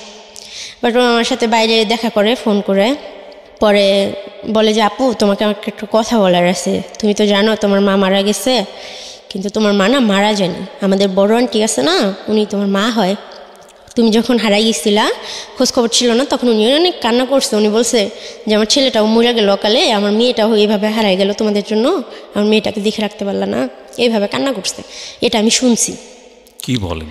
হ্যাঁ, তো যে আম্মু আমার কাছে আমার 4 বছর বয়সে আমার জ্ঞান অনুসারে মানে মারা গেছে সুইসাইড করা, সে আমার কাছে 2015 সালে আবারও ফিরে আসলো, বাট সে আমার মা হিসেবে ফিরে আসে নাই। দাঁড়ান একটু পজ নিচ্ছি, কজ ওভারলোডেড হয়ে যাচ্ছে আসলে। মানে আমি অনেক দিন পরে এরকম স্পিচলেস অবস্থায় কোনো স্টোরি আমি শুনছি যেখানে আমার ইন্টারাকশন জিরো। আমি কথা বলতেই চাই না, কজ আমি আপনাদের এই ফ্লোটা নষ্ট করতে চাই না। কিন্তু আমার একটা কোয়েরি, যেটা আমার মনে হয় আমার লিসনারদেরও কোয়েরি, সেটা হলো যে আপনাকে বলা হয়েছে আপনার মা সুইসাইড করে মারা গেছে, আবার বাবার প্রেজেন্সও ছিল এখানে। এতদিন পরে আপনি যেটা জানলেন যে আপনার বড় আন্টি যে পরিচয়টা দেয় সে হচ্ছে আপনার মা, এটা আপনাকে বললো আপনার এক কাজিন? না, আমার খালাতো ভাই। ও তো কাজিনই হয়। তাহলে খালাতো ভাই আপনাকে বললো, তারপরে আপনি এটাকে সত্য না মিথ্যা আপনি যাচাই করেননি বিষয়টা? 100%। কি করলেন আপনি? স্টেপ বাই স্টেপ জান প্লিজ। আমি আমার নানার সাথে কথা বললাম যে নানা উনি কি আমার মা হয়? বলতেছে না, এসব কথা তোমাকে কে বলছে? তো আমি অনেক খুশি ছিলাম, ওনার কথা মনে করলে আমার সত্যি খুব খুশি লাগে। তো আমার মা এত সুন্দর, উনি আমার মা, মানে এরকম ভাবতেছি যাকে ওনার আপনি একটা বড় আন্টি হিসেবে জানেন। হ্যাঁ ওনার একটা ছেলে আছে, তো ওনার ছেলের নাম হচ্ছে রাফি। ওনার বিয়ে হয়েছে খুব ভালো পরিবারে, তো সেখানে নাকি বলা হয়েছিল যে সে আনম্যারিড। আর আমরা যে তার হাজব্যান্ড অনেক ভালো, যার কারণে একটা ছেলে অবশ্যই তো বুঝতে পারে যে একটা মহিলার যদি দুটো বাচ্চা হয় সে অবশ্যই বিয়ের পর বুঝতে পারবে, যতই সে তাকে বলা হোক আনম্যারিড। বাট সে অনেক সুন্দরী ছিল, শিক্ষিত ছিল। আর আমাকে হয়তো জানি না এইসব বিষয়, তাদের ঘরের বিষয় কি কথা হয়েছে, কি হয়েছে না হয়েছে, বা সে আসলেই কতটা ফেস করছে আমি আসলে জানি না। তাই তার সম্বন্ধে আমার কখনো রাগ ঘর কোনো প্রশ্ন আসে নাই একটা দিক থেকে, যে যেভাবেই হোক তার বাবা মারটা খাইছি পড়ছি, বা আমরা দুইটা ভাই বোনে তার বাবা মার কাছে ছিলাম। আমার যে দাদা দাদির যেটা করার ছিল সেটা সে করে না। আমার বাবার প্রতি আমার অনেক অভিযোগ ছিল, কিন্তু আমার মার প্রতি আমার কোনো দোষ দেওয়ার ছিল না। যে সে স্বীকৃতি না দিলেও তার বাবা মাই তো আমাকে পরিচয় দিছে বা রাখছে। একটা মুরগির বাচ্চা পালাও অনেক কষ্ট, সেই ক্ষেত্রে একটা মানুষের বাচ্চা পালা যে কত কষ্ট, আর 2.5 মাস বয়স থেকে, সেটা আমি মিন করতাম। আমি সবসময় সব কিছু নিয়ে অনেক ভাবি, তো এসব ভাইবা আমি কিছু বলিনি না, কিন্তু আপনাকে তো সামহাও ফাইন্ড আউট করতে হবে যে রিজনটা আসলে কি ছিল, বা আপনার বড় আন্টিকে হলেও তো আপনার কোশ্চেন করার কথা। আপনি কি করলেন? হ্যাঁ, তো আমি কোশ্চিন করব কি, উনি যেদিন আসছে ওই দিন রাতের বেলা আমাকে রুমে ডাকছে। তো আমি ভাবছি ওই যে ভাইয়া বলছে অনেক কান্না করছিল, দেখো রিপা তুমি তো, আমি ভাবছি আমাকে মেয়ে হিসেবেই বলবে। তো তখন ওনার সাথে যে আমি আপনি করে বা কিছু প্রশ্ন করব এইসব সাহস আমি পাইতেছি না। তো আমি ভাবছি আমাকে বুকে জড়ায় ধরবে, আমাকে ধরে হয়তো কান্না করবে বা আমাকে বলবে যে যা হয়েছে হয়েছে, কিন্তু উনি তার বিপরীতই বলল। উনি বললো যে দেখো আমার ভাইয়াদের একটা সম্মান আছে, তাদের 2টা মেয়ে আছে, ছোট ভাইয়ের একটা ছেলে আছে, তাদের ভবিষ্যৎ আছে। তুমি কলকাতায় ছিলা, তোমার বাবা তোমার সাথে যেটা করছে, এখন অতীত নিয়ে তো ভাইবা লাভ নাই। তবে তুমি একটা কাজ করো, আমার কথা শোনো। তবে আমার ইচ্ছা ছিল আমার মার খুশির জন্য আমি সব করতে পারবো। আর আমার মা, আমি এটা জানতে পারছি যে আমার মার নামটাই আমি জানতাম না, সেখানে জানতে পারছি আমার মা। আমার খুব ইচ্ছা করতেছিল যে আমার মাকে আমি জড়ায় ধরবো, আমার অধিকার আছে, বাট আমি সেই সাহস কখনোই পাইনি। তো উনি কথা বলতেছিল, আমি খুব মন দিয়ে ওনাকে শুধু দেখতেছিলাম আর শুনতেছিলাম। তো আমি অনেক কান্না করতেছিলাম, ওনার কথা শুনে কিছু বলার মতো সাহস আমার ছিল না তখনও পর্যন্ত। উনি আমাকে বললো যে তোমার জায়গায় আমি থাকলে আত্মহত্যা করে মরে যেতাম, এখানে ফিরে আসতাম না। কলকাতায় তুমি কি করছো না করছো এটা কি সবাই জানে যে তুমি বাজে কোনো কিছুই করছো। এখন আমার ভাইয়ের মেয়েদের ভবিষ্যৎ নিয়ে টানাটানি, তুমি কি চাও যে তোমার ভাইকে পাইলে আমাদের ভুল হয়েছে, তোমরা সারাটা জীবন আমাদের কাছ থেকে শুধু নিবাই? তুমি নিজে কিছু করো, তুমি যখন চাকরি করতেছো ঢাকা চলে যাও, ঢাকা চাকরির অভাব নাই, ঢাকায় থাকার জায়গার অভাব হবে না। কিন্তু আমি তো বাংলাদেশটাকে চিনতামই না, জানতামই না, আমি তো পড়াশোনাও করিনি, আমার তো আপন কেউ ছিল না। তখন আমি তাকে বলছিলাম যে দেখেন আমার তো ঢাকাটার মধ্যে কোনো আইডিয়া নাই, আমি তো চিনি না, আমি কার কাছে যাব, আপনি একটু বোঝার চেষ্টা করেন। ওখানে আমি টাকা দিয়েই থাকতাম নানার কাছে, প্রতি মাসে আমি 7,000 টাকা স্যালারি পেতাম, প্রথম মাসের বেতন পাই আমি নানির হাতে দিয়ে দিই, আমি সবার জন্য কেনাকাটা করি। তো টাকা খুব অল্প ছিল, তো আমার খালাতো ভাইয়ের জন্য আমি একটা পাঞ্জাবি কিনি, সবার জন্য অল্প অল্প আমি যা পারি আমার নানির হাতে দিয়ে কিনাই। তো সবাই কম বেশি নিলেও, তো ওনাকে আমি সব কিছু অনেক রিকোয়েস্ট করে বললাম যে দেখেন উনি যদি আমার বাবা হয় আর উনি আমার সাথে যা করছে তারপর ওনার কাছে তো ফিরে যাও আমার পক্ষে কি ভয়ানক, উনি তো আবার এরকম করতে পারে, আপনি কেন বুঝেন না? পরে উনি কিছুতেই আমার কথা শুনতেছিল না। তখন ওনার সাথে আমি খুব রাগ বিহেভ করি যে আমি কিন্তু সত্যিটা জানি, আপনার গর্ভে থেকে আমি হইছি না, আপনি হয় আমাকে বিষ খাওয়া মারা ফেলান, নাহলে আপনার গর্ভে আমাকে আবার নিয়ে নেন, আপনার পেটের মধ্যে ঢুকে যাবো আমি, আপনাকে মেরে ফেলবো, এরকম ধরনের কথা বলি। তারপরে আমি অনেক কান্না করে উনি রুম থেকে বেরিয়ে যাবো, বলে যে দেখো আমি এটাই চাই তুমি ঢাকা চলে যাও, আর যদি কখনো নিজের পায়ে দাঁড়াতে পারো তখন আমাদের সাথে যোগাযোগ করবে, আমরা ভালো একটা ছেলে দেখে বিয়ে দিয়ে দেবো, তার আগে তুমি আসবে না। তখন আমি বলছি যে আপনি যে আমার মা এটা আপনি স্বীকার করেন না, বুঝতেছো? তুমি কী করো ভাবো এটা, তুমি নিজের দিকে তাকায় দেখো তো, তুমি আমার মেয়ে, আমার শুধু একটা ছেলেই আছে, আমার কোনো মেয়ে নেই। আর তোমার মা আমি কেন হবো? তোমার ভাই আমাদের বাসায় কাজ করতো, তোমার ভাইয়া তোমাকে কোথা থেকে নিয়ে আসছে আমরা কিছু জানি না। তো তখন আর আমার কিছু বলার ছিল না। আর মা যেখানে উনি স্বীকার নাও করতে পারে, তারপরে চেহারা সব কিছু মিলা, মানে বিষয়টা কি, মানে আপনার চেহারার দিকে তাকানো, আপনি দেখতে কালো আর আপনার মা সুন্দর ছিল, বিষয়টা কিরকম? এই কারণেই মানে আরেকটা কনফিউশন আমার এখানে তৈরি হয়েছে, সেটা হচ্ছে যে যেটার বলা হলো যে সুইসাইড করেছে আপনার মা, আপনার বাবা কাজের লোককে বিয়ে করেছিল যে কারণে সে ওখান থেকে সুইসাইড করে, তাহলে ডিভোর্সটা হয়েছে তাদের সাথে কি কারণে? এটার এক্স্যাক্ট রিজনটা কি ওইটাই ছিল? ডিভোর্সটা হচ্ছে ওই যে কাজের মহিলাকে বিয়ে করছে আর সে সুইসাইড করে নাই। আর এই কথাটা আমাদের এই জন্য বলা হয়েছিল যে তার যে আবার বিয়ে হয়েছে, তারা তো মাঝে মাঝে আসে, বছরে একবার, 6 মাস পরে একবার বাপের বাড়িতে আসে। তো তার শ্বশুরবাড়ির লোকজন জানতো না তার 2টা সন্তান আছে, তার বিয়ে হয়েছিল, যে কারণে পুরো বিষয়টা কিভাবে ধামাচাপা দেওয়া হয়েছে। হ্যাঁ, আর আমরা জানি যে বাবার কারণে মামারা গেছে, বাবাকে খুব ঘৃণা করতাম, বাবাকে কি ছেলে জাতটাকে ঘৃণা করতাম। তার মানে বিষয়টা এরকম দাঁড়ালো যে আলটিমেটলি আপনার বাবা কোনো এক কাজে মেয়েকে বিয়ে করেছিল, এটা সত্য, এবং সে কারণে আপনার মার সাথে ডিভোর্সটা হয়ে যায়। আর তারপরে তাকে আবার নতুন করে বিয়ে দেওয়া হয়। বিয়ে দিতে গিয়ে আলটিমেটলি আপনাদের দুজনকে পুরোপুরি ধামাচাপা দিয়ে দেওয়া হয়, এবং সেই ধামাচাপার বলি হচ্ছে আপনার বড় ভাই সুইসাইড করে একসময়, এবং আপনার এই জীবন। আমি ব্যর্থহীন কণ্ঠে বলছি, this is the story that I have ever listen in my life. I don't want to anymore, because আমি আসলে এই ধরনের স্টোরি আর শুনতে চাই না। মানে একটা মানুষকে খুন করার জন্য একটা বুলেট এনাফ, একটা উগ্র মস্তিষ্কের চিন্তা কিছুক্ষণের জন্য এনাফ, এবং আমি যদি বলি যে একটা মানুষকে খুব ভয়ঙ্করভাবে নৃশংসভাবে হত্যা করার জন্যে কিছুক্ষণের জন্য ব্রেনটা ডিসফাংশনের দরকার হয়। কিন্তু এদের 2 ভাই বোনের ক্ষেত্রে এর কথা যদি সত্যি হয়ে থাকে, ও যা বলেছে এখানে, তাহলে এদেরকে যা করা হয়েছে সেটার জন্যে 2টা পরিবারের অনেকগুলো মানুষ প্রতি মোমেন্টে এক একটা মানুষ খুন করেছে, এবং এটার জবাব নাই। আমি জানি যদি আজকে এই রেডিওতে বসে ওদের যদি ঠিকানা রিভিল হয়, ওরা যদি আসলে এরা কারা এটা যদি রিভিল হয়, এদের দিকে সমাজের মানুষজন থুতুও ফেলবে না, মানে ঘেন্নায় থুতো ফেলবে না এই মায়ের প্রতি এবং এই বাপের প্রতি। আমি আজকের অনুষ্ঠান পর্যন্ত আমি সব সময় বলেছি, এবং আমি হয়তো বলবো আজকের এপিসোডটা আমি ভুলে যেতে চেষ্টা করব, যে with due respect, with the name of almighty Allah, মানে আল্লাহর পরে সবচাইতে মানে প্রেশাস গিফট, সবচাইতে সম্মানের গিফট হচ্ছে মা এবং বাবা। এই জায়গাটার কোনো ধরনের কোনো প্রকার কিছু বলার সুযোগ নাই, বাট মানে আমি নিতে পারছি না। আমি এই বাপ এবং এই মাকে আমি যদি দেখতে পারতাম, আমার থুতু ফেলারও পর্যন্ত রুচি হবে না। Sorry to say, I am sorry না, I am really not sorry. স্টোরিটা কন্টিনিউ করতে দেওয়া উচিত। ওকে প্লিজ বলেন, তারপরে কি হলো?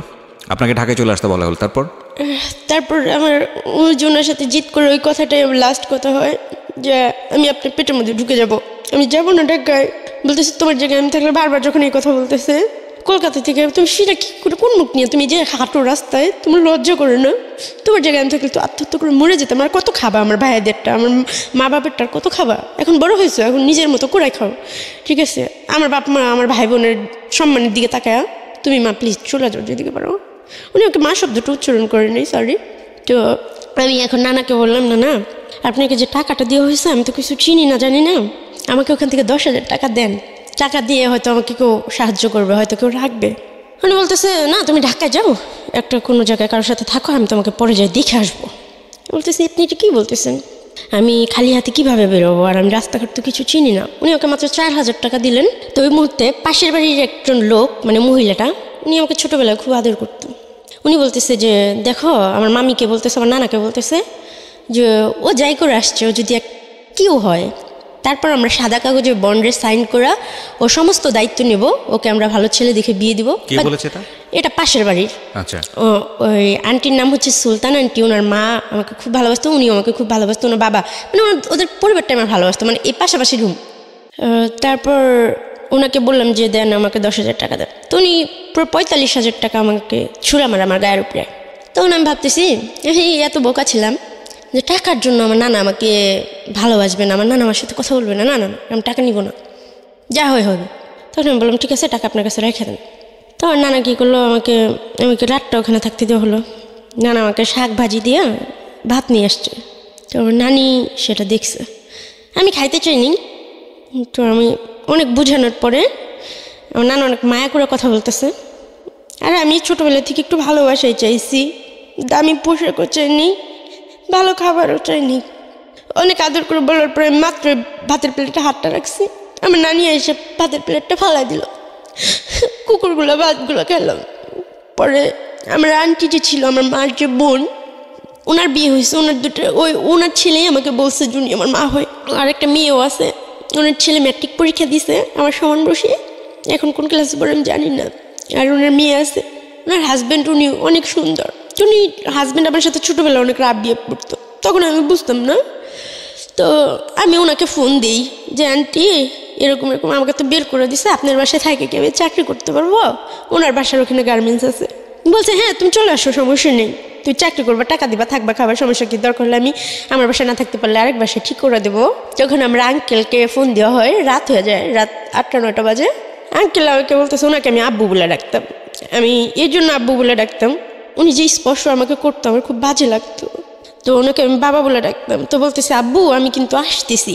তো উনি বলতেছে দেখো তুমি সব পাইবা, তোমাকে জামা কিনে দিব, ভালো ড্রেস আপ দেবো, সব দিব, কিন্তু তোমার আমার সাথে থাকতে হবে, আমার সাথে ফিজিক্যাল করতে হবে, আমার যখন ইচ্ছা তখন তোমার সাথে ফিজিক্যাল করতে হবে। আমি বলতেছি আমি আপনাকে বাবা বলে ডাকছি, এটা কীভাবে সম্ভব? এর থেকে তো মরে যাওয়াই ভালো। তো ওনার মনে এতটুকু আমার জন্য দয়া হয় না, ওনারও কিন্তু মেয়ে আছে। উনি বলতেছে এটা না হলে তুমি আমার বাসায় যেতে পারবা না। ভাগ্য কত নিষ্ঠুর হয়ে আমার জন্য দাঁড়াইছিল, এতে আমার কোনো দোষ ছিল? তো আমি আন্টিকেও আর কিছু বলতে পারলাম না যে আন্টি আঙ্কেল আমাকে এই কথা বলতেছে, আর ওনাকে আমি বাবা বলে যেখানে ডাকি। তো আমি ওনার রাস্তায় বাসার সামনে যাই, ফিরে আসলাম। তো যে মেয়েটার সাথে আমি কাজ করি, ওই যে আমার অপারেটর ছিল, ও ঢাকা আসতো, পরে ওর বাসায় আমাকে নিয়ে গেল। মেয়েটা স্মোকিং করতো। তো ওই রাতে আমি অনেকগুলা 1 প্যাকেট সিগারেট কিনে, সিগারেট খাইতে পারতাম না, বাট আমি ট্রাই করি সিগারেট খাওয়ার জন্য। মানুষ বলে সিগারেট খেলে কষ্ট চলে যায়। তারপর আম্মুর কথাটা বারবার মনে পড়তেছিল। আম্মু বলতেছিল যে তোমার জায়গায় আমি থাকলে আত্মহত্যা করে ফেলতাম, আমি মরে যেতাম। তো আমিও অনেক ভাবছি যে আল্লাহ আমাকে মৃত্যু দিয়ে দাও। ওই মেয়েটা বলতেছে তুই কান্না করিস না, তোকে আমি সব ঠিক করে দিব, অনেক টাকা পাবি, তুই ঢাকায় নিয়ে যাবো তোকে। এখান থেকে কি করবি? এখানে থাকলে সমস্যা হতে পারে আমার আম্মু আব্বু, এই সে ঝামেলা টামেলা বলে সারা রাত বসে সিগারেট জ্বালাইতেই থাকলাম। খাইতে পারতেছি না, মুখে ধোয়াটা নিচ্ছি আর ফালাই দিচ্ছি আর কান্না করতেছি যে আল্লাহ তুমি আমার প্রতি কি একটু দেওয়া হয় না, আমি এত পাপি। তারপর ওই মেয়েটা নিয়ে আসলো মিরপুরে, আনার পর মেয়েটা আমার সাথে সেম কাজটাই করে যেটা আমার বাবা আজ থেকে 10 বছর আগে করলো। আমি মিরপুরটাকে ফার্স্ট পাড়াতেই আমি চিনতাম না। পরে একটা আবাসিক হোটেলে মেয়েটা আমাকে নিয়ে যায়, বলে যে এখানে স্যাররা থাকে, এখানে একটা লোক তোমাকে গার্মেন্টসে চাকরি দিয়ে দিবে, থাকা খাওয়ার ব্যবস্থা করে দিবে, আমি আসতেছি, তুমি একটু বসো, আমি স্যারের সাথে কথা বলে আসতেছি। মেয়েরা কী করে, ওই যে ম্যানেজার থাকে তার কাছ থেকে 10,000 টাকা নিয়ে আমাকে রেখে চলে যায়। তো ওখান থেকে আমাকে আর বেরোতে দেয় না। পরে একজন সাংবাদিক আসে, ফার্স্ট আমাকে আমার গায়ে টাচ করে, পরে ওনার হাতে পাতে অনেক কান্নাকাটি করে। সে একজন সাংবাদিক ছিল। উনি বলতেছে এসব নাটক, তোমাদের মেয়েদের নাটক দেখতে দেখতে আমার ভালো লাগে না, তুমি তো ভালো নাটক করতে পারো। সাংবাদিক আপনি বুঝলেন কিভাবে? ওনার গলায় আইডি কার্ড ছিল, তারপরে ছিল মানে মিডিয়ার যে মাইক্রোফোন, ওই কি থাকে না, বুম, কথা বলে যে, হ্যাঁ মাইক্রোফোন, ওটাও ছিল হাতে। হ্যাঁ ক্যামেরা ছিল, মানে পুরো ফেজের। তারা দেখলে যে মূর্খ মানুষ চিনবে যে তারা সাংবাদিক। উনি আমার সাথে একটা পর্যায়ে যায় ফিজিক্যাল করে, আমার অনেক ব্লিডিং হয়। তারপর উনি আমার কাছে ক্ষমা চায়, আমাকে বলে আসলে আমি বুঝতে পারিনি, তোমার কথাগুলো বিশ্বাস হয় নাই, তুমি আমাকে মাফ করে দাও, বাট তোমাকে আর কেউ কিছু করবে না, আমি যতদিন বাঁচবো তোমাকে দেখবো। তারপরে উনি আমার কথাগুলো শুনে, মানে আগে উনার ইচ্ছা পূরণ করে, তারপর উনি আমার কথা শুনে, তখন তো আমার বাচ্চার কোনো ইচ্ছাই থাকে না, যে শেষ পর্যন্ত আমি আমার সতীত্বটাও ধরে রাখতে পারলাম না। আমার জীবন দিয়ে আমি কি করব, কোনো সাইডই তো আমার থাকলো না। আল্লাহর প্রতি সেদিনকেই আমি শুধু কষ্ট পাইছি, এতদিন যে কষ্ট পাইছি আমার কোনো কষ্ট হয় নাই, কিন্তু ওই দিনকে আল্লাহর প্রতি থেকে কেমন যেন আমার বিশ্বাসটা হয়ে গেছে। তারপরও আল্লাহ যা করে ভালোর জন্য করে। তো ম্যানেজার আমাকে অনেক বুঝাইলো যে দেখো যা হয়ে গেছে, তুমি এক কাজ করো, তুমি দেহ ব্যবসা করো, অনেক টাকা পাবা, স্বর্ণের গয়না পড়তে পারবা, দামি জামা পরতে পারবা। মানুষের কাছে টাকা থাকলে মানুষ অনেক ভালোবাসে, কিন্তু পরপুরুষের সাথে থাকা আমার কাছে বিষের মতনই লাগতো। আমি পারি নাই, বা আমার টাকার প্রতি কোনো চাহিদাও ছিল না, কিন্তু ওই মুহূর্তে তো আমার কাছে টাকাও ছিল না, জামা কাপড়টা ছিল না, কিছুই ছিল না। তারপরে উনি আমাকে বাসায় নিয়ে যায়, ওই সাংবাদিকটা। একটু মাফ করবেন, একটু পজ দিচ্ছি আমি এখানে, আমার একটা কথা বলা প্রয়োজন। এই যে যারা আজকে রেডিওর এই গল্পটা শুনছেন, আপনাদের সবার প্রতি সম্মান রেখে বলছি, এই যে মাঝে মাঝে দেখেন না যে গাড়িতে করে তুলে নিয়ে যায় 8 জন 10 জন 15 জন 20 জন মেয়েকে, সবার মুখে এরকম করে মেকআপ দেওয়া, হ্যাঁ, মানে এবং কেউ ফেস পরিচয়টা দিতে চায় না। তারপরে আপনারা ওই যে মাঝে মাঝে ফেসবুকে ছবিগুলো ভাইরাল হয়, ভিডিওগুলো ভাইরাল হয়, একটা হোটেলের মধ্যে ঢুকছেন, সেই হোটেলে এরকম কামরার সামনে দাঁড়ায় আছে বা কি একটা অবস্থা, হ্যাঁ, খুবই অসামাজিক একটা অবস্থা। এবং ওই ভিডিওগুলো দিতে পারলেই মোটামুটি পয়সা ইনকাম করা যায়, বিশাল ভাইরাল হয়ে যায়, সবাই দেখতে চায় এরা কারা, কারা দেহ ব্যবসা করে। হ্যাঁ, আজকের এই স্টোরিটা একটু মনে রাখেন, এর পরের বার যখন খারাপ ব্যবহার করবেন এদের সাথে, এই যে রিপা নামের যে মেয়েটা গল্পটা বলে যাচ্ছে, থুতু যখন ফেলবেন, যখন একটা স্ল্যাং ওয়ার্ড আছে না, এটা বলে যখন গালি দেবেন, অনেক সময় নিজের বাচ্চা কাচ্চাকে অনেক সময় উল্টাপাল্টা এই ধরনের গালি দেন এদের নাম তুলে, এই গল্পটা একটু মনে রাখেন যে এই মেয়েরা আসলে কারা, কিভাবে এরা এখানে আসে, কিভাবে আসতে এরা বাধ্য হয়। আপনি যদি মানুষ হয়ে থাকেন তাহলে আজকের পর থেকে এদের দিকে আঙ্গুল তোলা বন্ধ করেন, হ্যাঁ। এবং যারা সুবিধাপ্রাপ্ত তাদের অবশ্যই শিষ্টাচার বহির্ভূত আচরণ করা উচিত নয়, অন্তত এদের প্রতি। প্লিজ বলেন রিপা। তারপর ওই মেয়েটা তো 10,000 টাকা নিয়ে গেছে। তো উনি আমার সাথে থাকার পর বলতেছে, আমি আমার বউকেও পাই নেই যে ফিজিক্যাল করার সময় এরকম কিছু, ঠিক আছে। তো উনি থাকছে, আর কারোর সাথে আমার করে নাই। তো উনি বললো যে তোমার মাসে কয় হাজার টাকা লাগবে, হাত খরচ কী লাগবে, তুমি কি চাকরি করবা? তখন আমি ওনার সাথে কোনো কথাই বলতেছি না জিদের কারণে। আমার মন চাইতেছে ওনাকেই খুন করে ফেলি, বাট আমার কোনো ওয়ে ছিল না। তো সবাই মিলেই আমাকে বুঝায়, ম্যানেজার, ওনার সাথে আরও ওনার 2টো ফ্রেন্ড ছিল, সবাই অনেক বুঝে আমার জন্য ওষুধ নিয়ে আসে, আমাকে খাবার নিয়ে আসে, বলে রিপা দেখো সবাই এরকম মিথ্যা কথা বলে, তো আর সবাই এখানে কান্নাকাটি করে, এই করে সেই করে, আর এই জায়গায় আসে এই জায়গাটা চিনে না, এরকম হইতে পারে বলো? তুমি একটা হোটেলে আসছো, তুমি বলতেছো তুমি এটা চিনোই নেই, এটা কি হয়? তো এর জন্যই তোমার সাথে আরও রাব বিহেভটা করা, ঠিক আছে? নাহলে তোমার সাথে আমি রাব বিহেভ করতাম না, এত হইতো না। বাট তুমি যে মানে করছো তাতে মনে হয়েছে যে তুমি এরকম না, তুমি মনে বাজে মেয়ে, ঠিক আছে? তখন তো আমি ভালো করে চলতেও পারতাম না, এখনও তো পারি না, আমি তো স্মার্ট হয়ে চলতে পারি না। তো বলতেছে যে তোমার সব কিছু দায়িত্ব আমি নিলাম, সমস্যা নেই। পরে উনি আমাকে 10 নম্বর ম্যাপটেক্স একটা গার্মেন্টসে ঢুকাই দিল। ওখানে আমার 6,500 টাকা স্যালারি ধরলো। ওনার ভাইয়ের মেয়ের সাথে উনি আমাকে রাখলো। তো ওনার বউ বাচ্চা আছে, যার কারণে ওনার নামটা আমি বলতেছি না। না ঠিক আছে, আমরা নিজেরও চাই না ওনার পরিচয়টা রিভিল হোক, ঠিক আছে বল। তো তারপর আমি চাকরি করতে থাকলাম। তারপরে চাকরি করতে করতে হঠাৎ একদিন আমি অসুস্থ হয়ে যাই, আমার গায়ে বসন্ত উঠে, অনেক জ্বর হয় আমার। তখন ওনারা আমার গার্জিয়ানকে খুঁজে যে তুমি যদি হঠাৎ করে মারা যাও তখন তোমার দায়ী ভারটা কে নিবে, বা তুমি কোথায় থাকো, তোমার গার্জিয়ানকে কেউ আসেও না, তুমিও ঈদ জিত আসে বেড়াইতে টেড়াইতে যাও না, তুমি কোত্থেকে আসছো বা কি, এইভাবে তো আমরা তোমার রিস্ক নিয়ে তোমাকে রাখতে পারি না, তুমি সামনের মাসে অন্য কোনো জায়গায় থাকার জন্য ব্যবস্থা করো।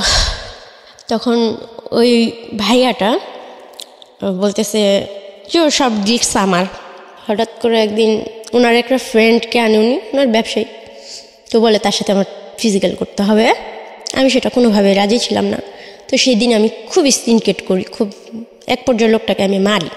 মারার পরে তো বাইরের কিছু খারাপ ছেলে পেলে আসে, নেশা টেশা করে, এরকম কিছু ছেলেকে ডাকা হয় আমার সাথে যেন থাকা হয়, বা আমার ছবি টবি তুলে এসে করার জন্য আর কি।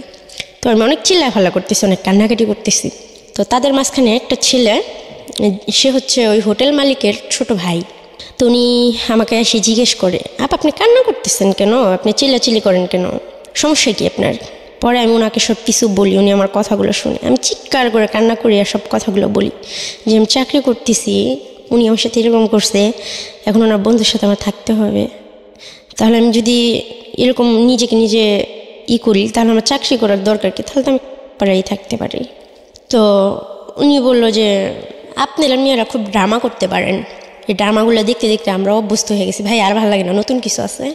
তো আমি বলতেছি আপনার কাছে ড্রামা মনে হইতেছে, আপনি নেটে সার্চ দিয়ে দেখেন আমি কোত্থেকে আসছি, কীভাবে আসছি, আপনি তো শিক্ষিত মানুষ, আপনি একটু যাচাই করেন। আর আমি আজকে এখানে মরে যাব, কিন্তু কারোর সাথে আমি কোনোভাবে ফিজিক্যাল রিলেশন করব না, হয় আমি বাঁচবো নয় আমি মরে যাব, তবে আমি এইভাবে বাঁচবো না। তখন বলতেছে দেখেন আপনার মরতে টরতে কিছুই করতে হবে না, এখন আমি বুঝতে পারছি, আপনার সব কিছু আমি দেখবো। তো ছেলেটার উপরে সবাই লেগে যায়, আর ও মালিকের ছোটো ভাই ছিল যেহেতু ওকে সবাই খুব মানে করতো, বাট ছেলেটা নেশা করতো আর খুব খারাপও ছিল, তবে আমার সাথে কোনো খারাপ ব্যবহার করে নাই। তো ওখান থেকে ছেলেটা আমাকে ওর এক ফ্রেন্ডের বাসায় নিয়ে যায়। পরে ওর বাসায় ওর বউর সাথে আমার থাকা হয়। তো 1 মাসের মতো আমি চাকরি বাকরি কিছু করি না। তো ছেলেটা আমাকে রাখে প্রতি মাসে যে 3,500 টাকা থাকা খাওয়াই দেয়, 1,000 টাকা আমার হাত খরচের জন্য দেয়। কিন্তু ওকে ভালো লাগার কারণ যে ও কখনো আমাকে স্পর্শ করে নাই বা বলে নাই যে আমার সাথে ফিজিক্যাল করতে হবে। আমি ওকে বারবার জিজ্ঞেস করতাম যে আপনি কোন স্বার্থে এগুলো করতেছেন, আপনি কি আমাকে বেচে দিবেন? আমাকে ভালো ড্রেস কিনে দিচ্ছে, পার্লারে নিয়ে গেছে, বলছে তুমি এই করো, চুল কাটো, চুলটা এইভাবে কালার করো, এই করো সেই করো, বুড়ো প্লাক করো, অনেক কিছু বলতেছে। উন্নাটা এইভাবে পরবা, জামাটা এইভাবে পরবা, এই জুতা পরবা, লিপস্টিক পরবা, অনেক কিছু বলতেছে। এরকম করতে করতে এটা 2016 সালের ঘটনা বলতেছি আমি। ছেলেটা আমার সাথে বাইরে আমাকে ঘুরতে নিয়ে যায়। ছেলেটা ফার্স্ট আমাকে খাবার মুখে তুলে খাওয়ায় দেয়, একটা বিছনা নিয়ে বসতে দেয়। তো এগুলো আমার জীবনে সত্যি খুব অকল্পনীয় ছিল, যেগুলো আমি নিজেকে খুবই ছোট মনে করতাম যে আমাকে নিয়ে কেউ কখনো রাস্তায় ফুচকা খেতে বসে নাই, আমার সাথে কেউ কথা বলে নাই, আর আমাকে মুখ তুলে কেউ খাবার খাওয়াই দেয় নাই। তো এই ছেলেটা আমাকে খাওয়াই দিছে, ঘুরতে নিয়ে গেছে, বাট কখনো ওই রিক্সা বসে যে ছেলেরা হাত দিয়ে এই করে সেই করে, সেগুলো এই ছেলেটা কখনো করে নাই। তো আমি ওকে ভালোবাসবো বা ভালোবাসা শব্দটা বা স্বামীর সংসার এগুলো কখনো আমার মধ্যে ছিল না, বাট ও আমার ভিতরে এগুলো জাগাইছে বা বুঝাইছে, দেখাইছে, চেষ্টা করছে, অনেক কিছু করছে। ও আমি করতে চাই নাই, বাধ্য হয়েছি।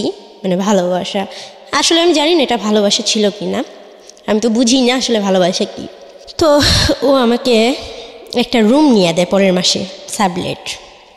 রুমটা অনেক সুন্দর, এটা হচ্ছে টেকনিক্যাল দারুস সালাম থানার সাথে, বাসাটা 6 তলায়। তো ওর এক বন্ধু আর বন্ধুর ওয়াইফ আর আমি আর ও কাজটা শেষ করে, ওরা সবাই ঢাকায় স্থানীয়, ওরা 6-7 ভাই, অনেক বড় লোক, নিজেদের সব ব্যবসা বাণিজ্য আছে। তো ও বাসায় কাজ শেষ করে হাজব্যান্ডের মতো মানে প্রতিদিন বাসায় ফিরতো রাত 10টা 10:30টার মধ্যে। আর সে আমার কপালে একটা কিস করতো, আমার হাতে একটা কিস করতো। তারপর তো ম্যারিড ছিল, রাইট? না, ম্যারিড ছিল না। না, ওর বড় ভাই এখনো বিয়ে করে নাই, বাংলা কলেজে পড়ে। তো দেখতে অনেক হ্যান্ডসাম ছিল, অনেক সুন্দরী ছিল।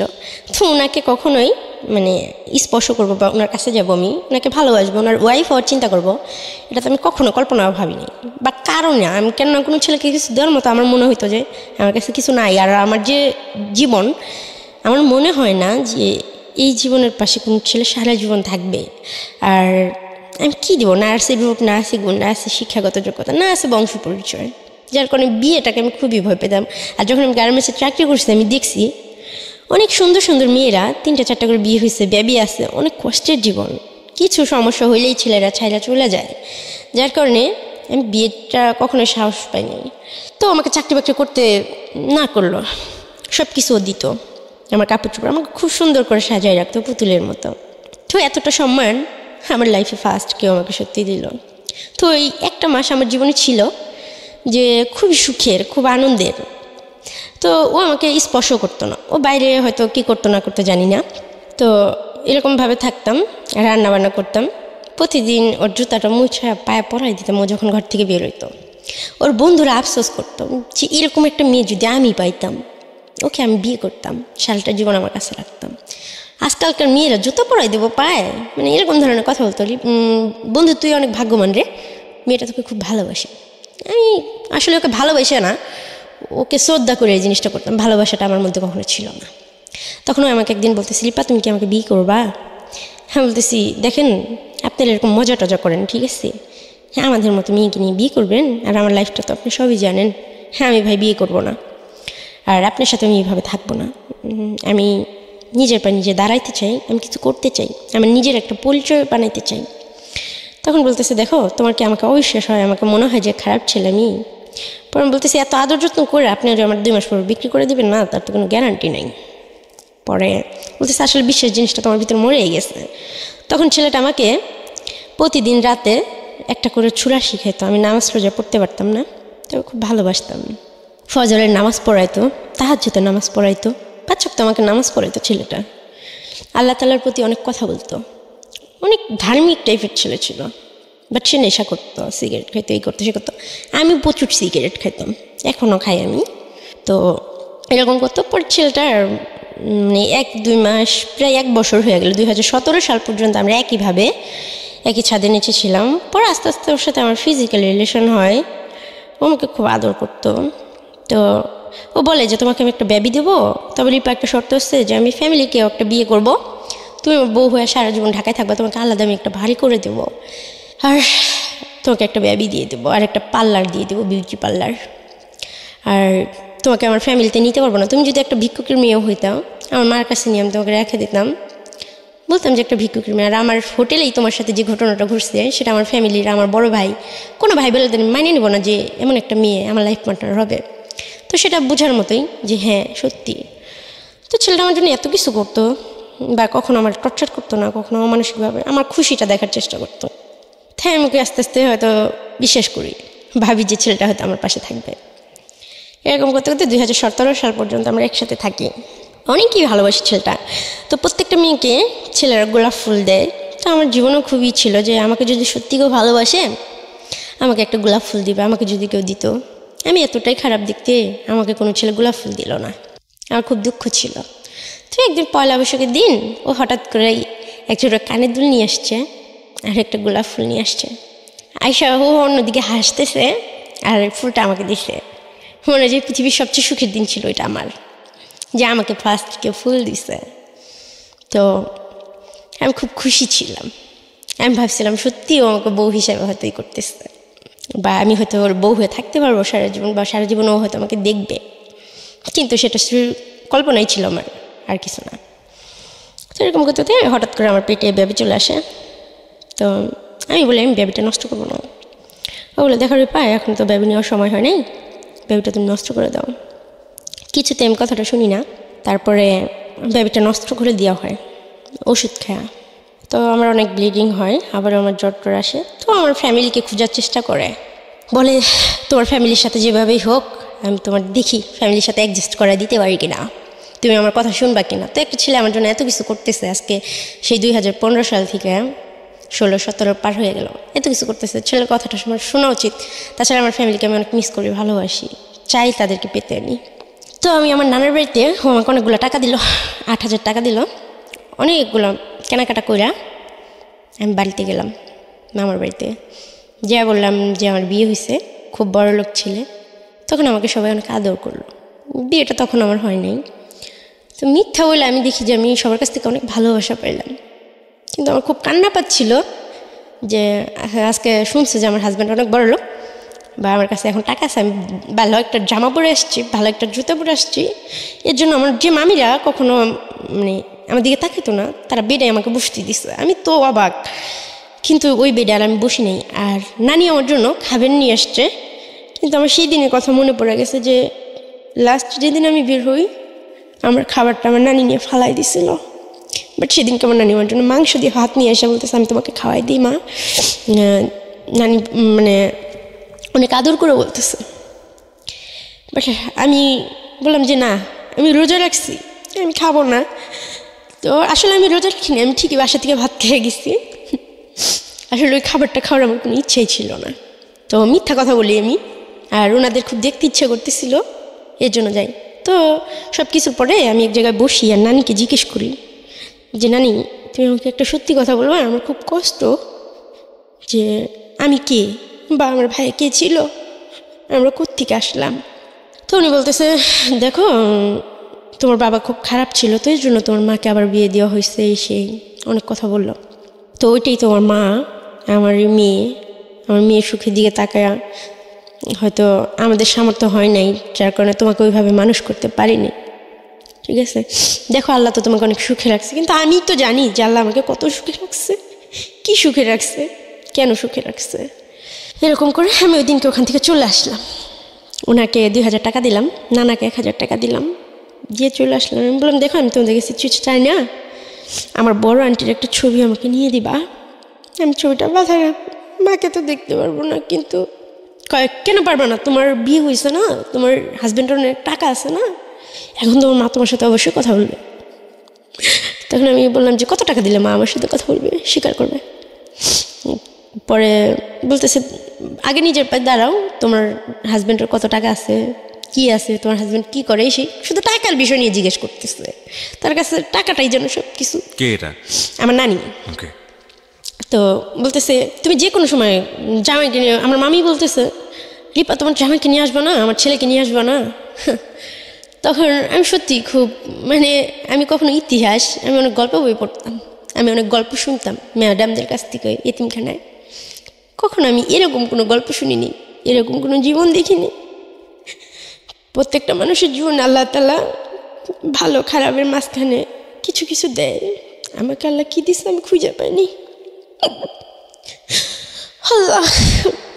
তারপর চলে আসি, তো কিছুদিন পর আমার ওই বড় আন্টি বাড়িতে আসে, ওনার কিডনির সমস্যা, ওনার ব্লাড লাগবে, ওনার ব্লাড হচ্ছে ও নেগেটিভ।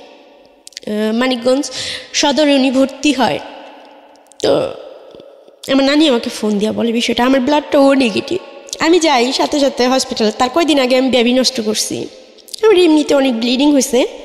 ডাক্তার আমাকে বলে যে দেখো তোমার ব্লাড নেওয়া যাবে না। তো আমি বললাম কেন ডাক্তার? পরে বলতেছে উনি তোমার কী হয়? আমি কই আমার আন্টি হয়। পরে উনি অক্সিজেন নিতেছিল, ডাক্তার কিছুদিন নেবে না, বলতেছে তোমার শরীরের যে অবস্থা, তোমার এখন ব্লাড নিলে তুমি অসুস্থ হয়ে যাবা। কিন্তু আমার আম্মুর জন্য আমি জানি যে উনি আমার মা, ওনার জন্য আমি কিছু করতে পারবো, একটু রক্ত দিতে পারবো। আমার যদি এটা মৃত্যু হইতো আমি খুব শান্তি পাইতাম। তো অনেক রিকোয়েস্ট করে এক পর্যায়ে ডাক্তার পায়ে ধরে আমি যে ডাক্তার আমার রক্ত নেন, আমার রক্তে কোনো ভেজাল নাই, আমার রক্তে কোনো পাপ নাই, আমি কালো দেখে কি আমার রক্ত দেওয়া যাবে না ওনাকে? তো বলতেছে না রে মা এরকম না বিষয়, ঠিক আছে তোমার যখন সাহস আছে তবে ভালো খাওয়া দাওয়া করো। বললাম ঠিক আছে। তো ওনাকে রক্ত দিছি। উনি যখন জানতে পারছে উনি হাত থেকে স্যালাইনের ইটি খুলে ফেলছে, ছিটা ভিটা। হ্যাঁ ওর রক্ত আমার শরীরে কেন দিয়ে হয়েছে এই সেই, ও আমার জীবনের সব ধ্বংস, ও ও আমার সামনে যেন কখনো না আসে। অনেক চিল্লাচিল্লি করলো, অনেক কিছু করলো।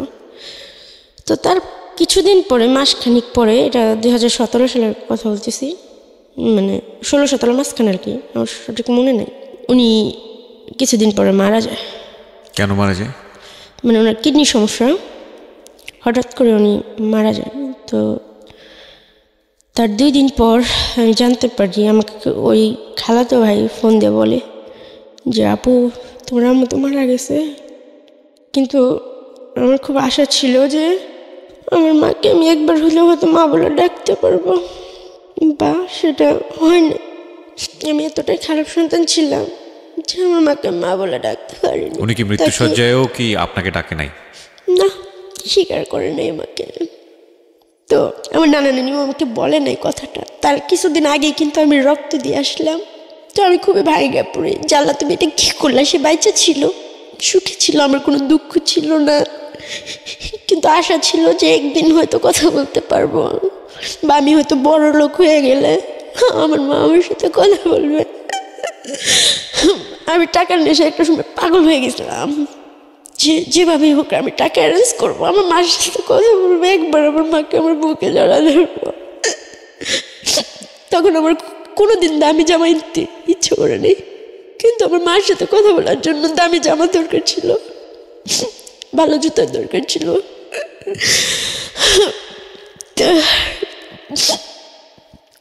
সেটা আমার কাছে ছিল না। তো জানি না সে কেন এমন করছে, আল্লাহ তাকে ভেস্তে নসিব করুক। এখন আমার মার জন্য অনেক দোয়া করে। আমার মাকে আমি দেখিনি, জানি না, তারপর খুব ভালোবাসতাম। মা শব্দটাকে আমি খুব ভালোবাসতাম। সবার মাকে আমি খুব সম্মান করি। আমি কিন্তু মার কাছ থেকে কিছু পাইনি। তারপর আমি বলি সবাইদেরকে, মা যতই খারাপ হোক তারপর মাকে কখনো কষ্ট দেওয়া আমার মনে হয় উচিত না। আমার গর্ভে যখন 2 মাসের একটা বেবি আসছিল, 2 মাসের যন্ত্রণায় আমি বুঝছি যে মা হওয়া কতটা কষ্টকর। তো আমার মার প্রতি আমার কখনো রাগ হয় নাই, কখনো আমি অভিমান করিনি। বাবার প্রতি অনেক কিছু হয়েছে, ছেলেদের প্রতি অনেক কিছু হয়েছে, কিন্তু মার প্রতি কখনোই হয় নাই। কিন্তু আমার মাকে আমি পাই নাই। আল্লাহ যেন এরকম আর কারোর সাথে না করে। মা ছাড়া কোনো সন্তান যেন দুনিয়া না রাখে। আমি হয়তো বাইচাচ্ছি, আবার জানি না আমার জায়গায় অন্য কেউ থাকলে কি করতো, কিভাবে নিঃশ্বাস নিত। আমার নিঃশ্বাস নিতে খুব কষ্ট হয়। আমার পৃথিবীটা খুবই একার। ঈদে যখন সবাই দেশে যায়, আমি একা একটা রুমে থাকি, পুরো বিল্ডিংটাই ফাঁকা হয়ে যায়। ওই ছেলেটা ও দেশে চলে যায়, আমি একা একা থাকি। আমি ঘুমের ওষুধ খাই, দিনগুলো কাটাই, হয়তো 6-7 দিন পরে আসে। এরকম করতে করতে এই ছেলেটা বলে, আমি তোমাকে কোনো দিন ছেড়ে যাবো না রিপা, তুমি টেনশন করো না। আমি বলছি না, সবাই আমাকে ছেড়ে চলে যাবে, তুমি আমাকে মিথ্যাও আশা দিও না, আমাকে কখনো মিথ্যা বলো না। তোমার যদি অন্য কোনো মেয়ে পছন্দ হয় তুমি আমাকে বলো, আমি নির্দ্বিধায় তোমাকে ছেড়ে দেবো। ও আমার মার মৃত্যুর কথাটা শুনে ও আমাকে অনেক সান্ত্বনা দেয়, আমার পাশে থাকে, আমাকে অনেক ভালোবাসে। তখন ওই যে ওই লোকটা, যে লোকটা আমাকে বিক্রি করে দিচ্ছিল, ওই লোকটার সাথে হঠাৎ একদিন রাস্তায় আমার দেখা হয়। সেটা হলো মিরপুর 11.5 নম্বর রূপনগর আবাসিক এলাকায়। দেখা হওয়ার সাথে সাথে আমি খুব ভাবের সাথে হাইটা চলে যাওয়ার চেষ্টা করি, কিন্তু আমি আশায় থাকি যে উনি বোধহয় আমাকে পিছন থেকে ডাকবে, বাট উনি আমাকে ডাকে না। তখন আমি নিজে থেকে আবার পিছের দিকে ঘুরে ওনার কাছে যাই। আমি কিন্তু সেই মুহূর্তে জানি যে উনি আমার বাবা। যাওয়ার পরে ওনাকে আমি জিজ্ঞেস করি, আপনি আমার সাথে এরকম কিছু করছেন, ঠিক আছে, আমি আপনার কোনো কিছু বলবো না, কিন্তু একটা সত্যি কথা বলবেন, মানে কোনো বাবাকে এরকম করতে পারে? তখন লোকটা কান্না করে দিয়ে বলতেছে যে দেখো, কোনো বাবা এরকম করতে পারে কিনা জানি না, তবে আমি তো তোমার বাবাই না। তারপর বললো যে তোমার যে আঙ্কেল ছিল, তোমার যে নানা ছিল, তোমাকে আমার কাছে দিয়ে আমার কাছ থেকে 15,000 টাকা নিয়ে গেছিল। এটা আজ থেকে 10 বছর আগের কথা। আমার কোনো কিছু করার ছিল না, আর আমি জুয়াটা খেলতাম, আমাকে তুমি মাফ করে দিও। আমি বুঝিনি, একটু থামাচ্ছি। হ্যাঁ রিপা, আমি কনফিউজ হয়ে যাচ্ছি। কে দিয়ে গেছে ওনাকে? আমার আঙ্কেল আর আমার নানা। আঙ্কেল বলতে? মানে ওই আঙ্কেলটার কথা বলতেছি, ওই যে আমার ওই আন্টির হাজব্যান্ড। আমার বড় আন্টির হাজব্যান্ড? ছোট আন্টির হাজব্যান্ড। ছোট আন্টির হাজব্যান্ড এবং আমার নানা, এই দুজনে মিলে এই লোকের কাছে দিয়ে গেছে? অবশ্যই তারাই দিয়ে গেছিল যে এটাই তোমার বাবা, আজ থেকে তুমি তোমার বাবার কাছে থাকবা। বাট এখানে যে টাকার বিষয়টা হয়েছে সেটা আমি জানতাম না। সে ওই যে প্রথমবার দিয়ে গেল তোমাকে, মানে বিক্রি করে দেওয়ার আগ মুহূর্ত পর্যন্ত, তার মানে সে তোমার বাবা ছিল না, এবং ওই বিক্রিটা আলটিমেটলি ওনার কাছে করেছিল। তাহলে আলটিমেটলি বাবাকে জানি না, আজও জানি না। তারপর উনি আমাকে যখন এই কথা বললো, আমি বলতেছি এটা কী বলতেছেন আপনি? তোমার মা বলতে পারবে তোমার বাবাকে, আর এখানে আমার তো কোনো দোষ ছিল না। তুমি তোমার নানা নানির যা জিজ্ঞেস করো যে তারা নিছিল কেন টাকাটা, ঠিক আছে? আমার তো কোনো দোষ ছিল না। তো তোমার কথা শুই না, তুমি এতগুলো বছর এখানে কাটাইছো, আমার খুব কষ্ট হয়েছে, যে আমি নিজের অপরাধ বোধই মনে করছি, আমাকে তুমি মাফ করে দিও। তখন কথাটা বললো, উনি আমার মাথায় হাত দিয়ে বললো, মা তুমি একদিন অনেক সুখী হবা, বলে চলে গেল। তো আমার ভাই আপনার কাছে, মানে আপনার গল্পগুলো তো আমি শুনি, আমার বিশ্বাস করেন, মানে এই কথাগুলো তো কাউকে বলা যায় না, আর আমাকে দেখলে কেউ বিশ্বাস করে না। আমাকে কেউ যখন জিজ্ঞেস করে তোমার কি আছে, আমি বলতে পারি না যে আমার কেউ আছে। আর তখন অনেক ধরনের কথা বলে যে সবাই আছে। একদিন একটা জায়গায় অফিসে জব নিতে গেছি, বলতেছে যে তোমার ফ্যামিলি থেকে কে আছে? আমি বলতেছি কেউ নাই। তখন বলতেছে নিশ্চয় কোনো খারাপ কাজের সাথে যুক্ত হয়েছে, ফ্যামিলি ফালাই দিচ্ছে। তখন আমি কিছু বলতে পারি। তারপরে আমার কাছে কোনো কাগজপত্র ছিল না, আর আমি 2015 সালে ভোটার হওয়ার পরে যখন বাংলাদেশে আসি, আমার নানা আমাকে ভোটার বানায় দিতেও রাজি হয় না। ওনাকে আমি টাকা সাথী যে আমার ভোটার আইডি কাগজটা খুব দরকার, জন্ম নিবন্ধনের কাগজটা খুব দরকার, চাকরি বাকরির জন্য, উনি দেওয়ার জন্য রাজি হয় না। তো আমি এই কথাগুলো রানাকে বলি যে রানা এরকম ওনার সাথে আমি দেখা হয়েছিল, কি বলছে উনি আমার বাবাই না। বলতেছে দেখো তোমার 1000 টাকা তুমি ভুলা যাও, যা হওয়ার হয়েছে, আমি তো আছি তোমার পাশে। এরকম করতে করতে লাস্ট পর্যায়ে যেটা হয়, প্রতিদিনই বাসায় আসে, খাবার খরচ সবই দেয়, কোনো রকম দিন যায়। ও আমাকে বলে রিপা পার্লারের কাজটা শিখো। ওকে বলতেছি যে তুমি ওকে যদি ভালোই বাসো তাহলে আমার কোনো কাবিন নামার টাকা চাই না, বাট তুমি আমাকে একটা সত্যি সত্যি স্বীকৃতি দাও। এই নাজায়েজ সম্পর্কটা মানে একটা ভেবে আমি নষ্ট করলাম, মানে এই সম্পর্কটা রাখার কি মানে আছে?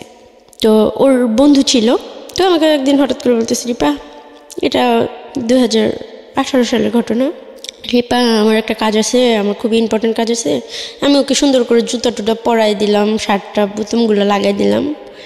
পরে ওর বন্ধু বলতেছে, রিপা তুমি যারা অন্ধবিশ্বাস করো সে তো আসলে তোমার বিশ্বাসের যোগ্য না, তোমাকে ঘরে রেখে আসছে বাট অন্য মেয়ে নিয়ে থাকতেছে। তখন আমি ওর বন্ধুর বাসায় যাই রাত 1টার সময় হাইটা যা দেখি মেয়েটা ওর কোলের পা দিয়ে রাখছে, ওখানে বিয়ার টিয়ার সিগারেট অনেক কিছু রাখা আছে, আর ওর ফোনগুলো বন্ধ, আর একটা ফোন ওই মেয়ের হাতে। তো আমি যাই স্তব্ধ হয়ে গেছি, কি বলবো নাকি। তো উনি ওখান থেকে তখন উঠে নাই, বাট ওর বন্ধু যে বসছিল উনি যখন কথা বলতে আসছে আমি ওনাকে জড়া ধরা মানে ফুলের পড়ে গেছি, কান্না করে দিছি যে আমি এটা কী দেখলাম, যাকে আমি এত সম্মান করি মানে পূজা করি, তার পা ধোয়া পর্যন্ত আমি পানি খেয়েছি, তাকে আমি কখনো ঠকাইনি, কখনো মিথ্যা কথা বলিনি, কখনো পরপুরুষের সাথে মিশি নেই, কখনো কারোর সাথে ওইভাবেই করিনি, কিন্তু সে ঠিকই আমাকে বাসায় রেখা অন্য মেয়েদের সাথে থাকতো। তখন সে বের হলো না, ওখান থেকে উঠলো না। তখন আমি ভাবলাম যে আমি মরে যাব, আমার কষ্ট, মানে তখন আমি বুঝলাম যে কষ্ট কাকে বলে। কষ্ট যে জিনিসটা মানে এত দিনের কষ্টগুলোর থেকে মানে ওই দিনটা মানে আমার স্বামী হিসেবে তাকে যে আমি করি মানে এটার থেকে মানে বড় কষ্ট আমার কাছে কিছু মনে হয় নাই। তো সারা রাত আমি বৃষ্টিতে ভিজা বাইরে দাঁড়াই থাকি গেটের বাইরে। সকালবেলা দাঁড়ান জিজ্ঞেস করে কী হয়েছে, আমি বলে আমার হাজব্যান্ড একটা বাইরের মেয়ে নিয়ে আসছে টাকা দিয়ে, এই বাসায় এনে থাকতেছে। তো আমাকে মারতে মারতে বাসায় নিয়ে আসে, আসার পরে বলে তোর সাথে আমার সম্পর্ক শেষ, তুই এবার যা মন চাই তুই তাই করগা, তুই আর আমার কোনদিন ফোন টোন দিবি না, আমার কাছে আসার চেষ্টা করবি না। ওরা বলতেছি যে আমাকে তুমি মাফ করে দাও, আমি আসলে সহ্য করতে পারি নাই, আমার ভুল হয়ে গেছে, বাট তুমি আমার মিথ্যা স্বপ্ন কেন দেখেছো, আমি তোমাকে কি সুখটা দিতে পারি নাই যার কারণে তুমি টাকা দিয়ে মেয়ের কাছে যা থাকো, তুমি তার সাথে থাকতেছো, আমাকে বললো কাজে আছে। এরকম করতে করতে আমার সাথে ওর সাথে একটা দূরত্ব তখন থেকে সৃষ্টি হয়, আমার বিশ্বাসটা ভেঙে যায়। তো তখন যখন ও নেক্সট আমার গায়ে হাত দেয় আমার কাছে বিষের মতো লাগে যে এই হাত দিয়ে অন্য একটা মেয়েকে স্পর্শ করছে, আমি ওর সাথে থাকবো না। এরকম করতে করতে মারামারি, ও আমাকে মারতে শুরু করে, আমার সাথে বাজে বাজে কথা বলে, তুই তো এই ছিলি সেই ছিলি, তোর সাথে এত ঘটনা ঘটছে, তোর বাপ মা নাই, বংশ পরিচয় নাই, তোর মতো মেয়েকেই আমার বউ হইতে পারে। আমি বলছি এই স্বপ্ন তো আমি কখনো দেখিও নেই, আমি তোকে বলিও নাই, তুই বলছিলি, আমি তোকে বলছি। তো লাস্টে একটা মেয়ের সাথে ওর পরিচয় হয়, ওই মেয়েটার জন্য ও আমাকে শ্যামলের রিহ্যাব সেন্টারে দিয়ে আসে, 4টা মাস এখানে পাগলাগড়াতে টাকা দিয়া আমাকে অ্যাডিক্ট বলে রেখে আসে, বন্দি করে রাখে জেলখানার মতো। জেলখানা তো ভালো, বাইরের আলো বাতাস দেখা যায়। ওই মেয়ের সাথে প্রেম করার জন্য মানে ওর আউট অনেক মেয়ে ছিল, ওরাও বলতো যে এটা আমার ভালো লাগে, এটা আমার পেশা, ঠিক আছে। তো আমার আর কিছু বলার ছিল না। তো অন্য মেয়েদের সাথে থাকার জন্য যে আমাকে 4 মাস বন্দি করে রাখছে, এই কষ্টটা আমি সহ্য করতে পারিনি। বন্দি করে রাখার পর আমি দেখতেছি আমার সাজানো সংসারটার মধ্যে আমার বেডরুমে আমি বাইরে দাঁড়া রয়েছি, আমার সামনে ওই মেয়েটার সাথে ও ফিজিক্যাল করতেছে। আমি তখন খুব কষ্ট পাইছি, কিন্তু ওকে আমি খুব ভালোবেসে ফেলছি। আমি জানি না যে ভালোবাসা কিনা, তবে ওর জন্য আমার খুব খারাপ লাগে, ওর সাথে কথা বলতে ইচ্ছে করে, ওর কাছে যাইতে ইচ্ছে করে। তো ওই মেয়েটাকে নিয়ে থাকে, বলে ওর সাথে আমার টাকার লেনদেন আসতে, রিপা তোমার জন্য আমি অনেক করছি, বাট এখন তুমি আমার মুক্তি দাও। একটু থামাচ্ছি দীপা, সরি, আমি আসলে গল্পের মধ্যে ইন্টারাপ্ট করতে চাইছি না, কিন্তু আমার কোয়ারি আছে। আমি গেসই করছিলাম যে সম্পর্কটা এরকম একটা জায়গায় যেতে পারে, কিন্তু আপনার বাবা যখন এতক্ষণ পর্যন্ত আমরা যাকে বাবা জেনে এসছি এই লোকটাকে, সে যখন তার বললো যে না তুমি আসলে আমি তোমার বাবা না, তখন তো আপনার অন্তত একটা জায়গায় গিয়ে জিজ্ঞেস করার উচিত ছিল যে আপনার আসলে বাবাটাকে, এবং সেই জায়গাটায় কেবলমাত্র আপনার নানা এবং নানি। আপনি কি জিজ্ঞেস করেছিলেন এরপরে গিয়ে? হ্যাঁ করছিলাম বলতে কি, আমি আসলে ভাইবে দেখলাম বিষয়টা যে সত্যি ওনাকে তো আমি নিজে থেকে চিনতাম না, বা উনিও আমাকে নিজে থেকে চিনতো না। ওনার কথাটা তো অতি বাস্তব যে আমার আঙ্কেল আর আমার নানাই না ওনার হাতে আমাকে দিয়ে গেছিল যে এটা তোমার বাবা। তো দোষ যদি থাকে, অ্যাকচুয়ালি দোষটা কিন্তু তাদের, মানে অপরাধী কিন্তু আমি তাকে ভাবছি, বাট সে আমার চোখে আঙুল দিয়ে দেখাই দিছে বিষয়টা। তো আমি নানাকে যে জিজ্ঞেস করি, তখন সে আমাকে ডাইরেক্ট বলে যে তোমার ভাইকে আমরা পালন টালন করছি, তোমরা কি আমি জানি না। সেও একই কথা বলে যে আমাদের কাছে কখনো আর আসবে না। সিম টিমটা মানে ফোন নাম্বার যে, সেটা মাঝে মাঝে ফোন দিতাম, সে নাম্বারটা পর্যন্ত চেঞ্জ করে ফেলে আমার নানা নানি। আমাকে এক কথা বলে যে তোমার ভাইয়া হচ্ছে আমাদের বাসায় কাজ করতো, আসলে তোমরা কি আমরা জানি না, ঠিক আছে, আর আমাদের বারবার এইভাবে আসবে না, তাহলে পুলিশে কমপ্লেন করবো। বাট ওই যে সাংবাদিকটা আমার সাথে ফার্স্ট ফিজিক্যাল করছিল, ও আমাকে বলে তোমার নানার নামে মামলা করো রিপা, মামলা করো, তোমার মার যে সম্পত্তি আছে ওখান থেকে তুমি সম্পত্তি পাবা, প্লাস বাপ চাচা সব আত্মীয় স্বজন দেখবা, অটোমেটিক বেরিয়ে আসবে। আমি তখন বললাম যে হ্যাঁ, আমি এতগুলো বছর এত কষ্ট করছি, যেখানে তার স্বীকৃতি দেয় নাই, নিজে থেকে পরিচয় দেওয়ার প্রয়োজন মনে করে নাই, ভালোবাসে নাই, এই ঝামেলা টামেলা করতে যায় শুধু শুধু পুলিশের ফেস হব। আমি আর চেষ্টা করিনি তাদের কাছে যাওয়ার জন্য, তাদেরকে খোঁজার জন্য।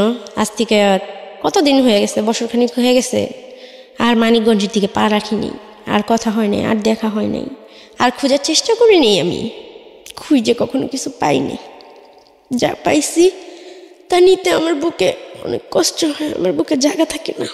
না না, ও হচ্ছে এটা কয়েক মাস আগের ঘটনা, 2018 শেষের দিকে আর কি।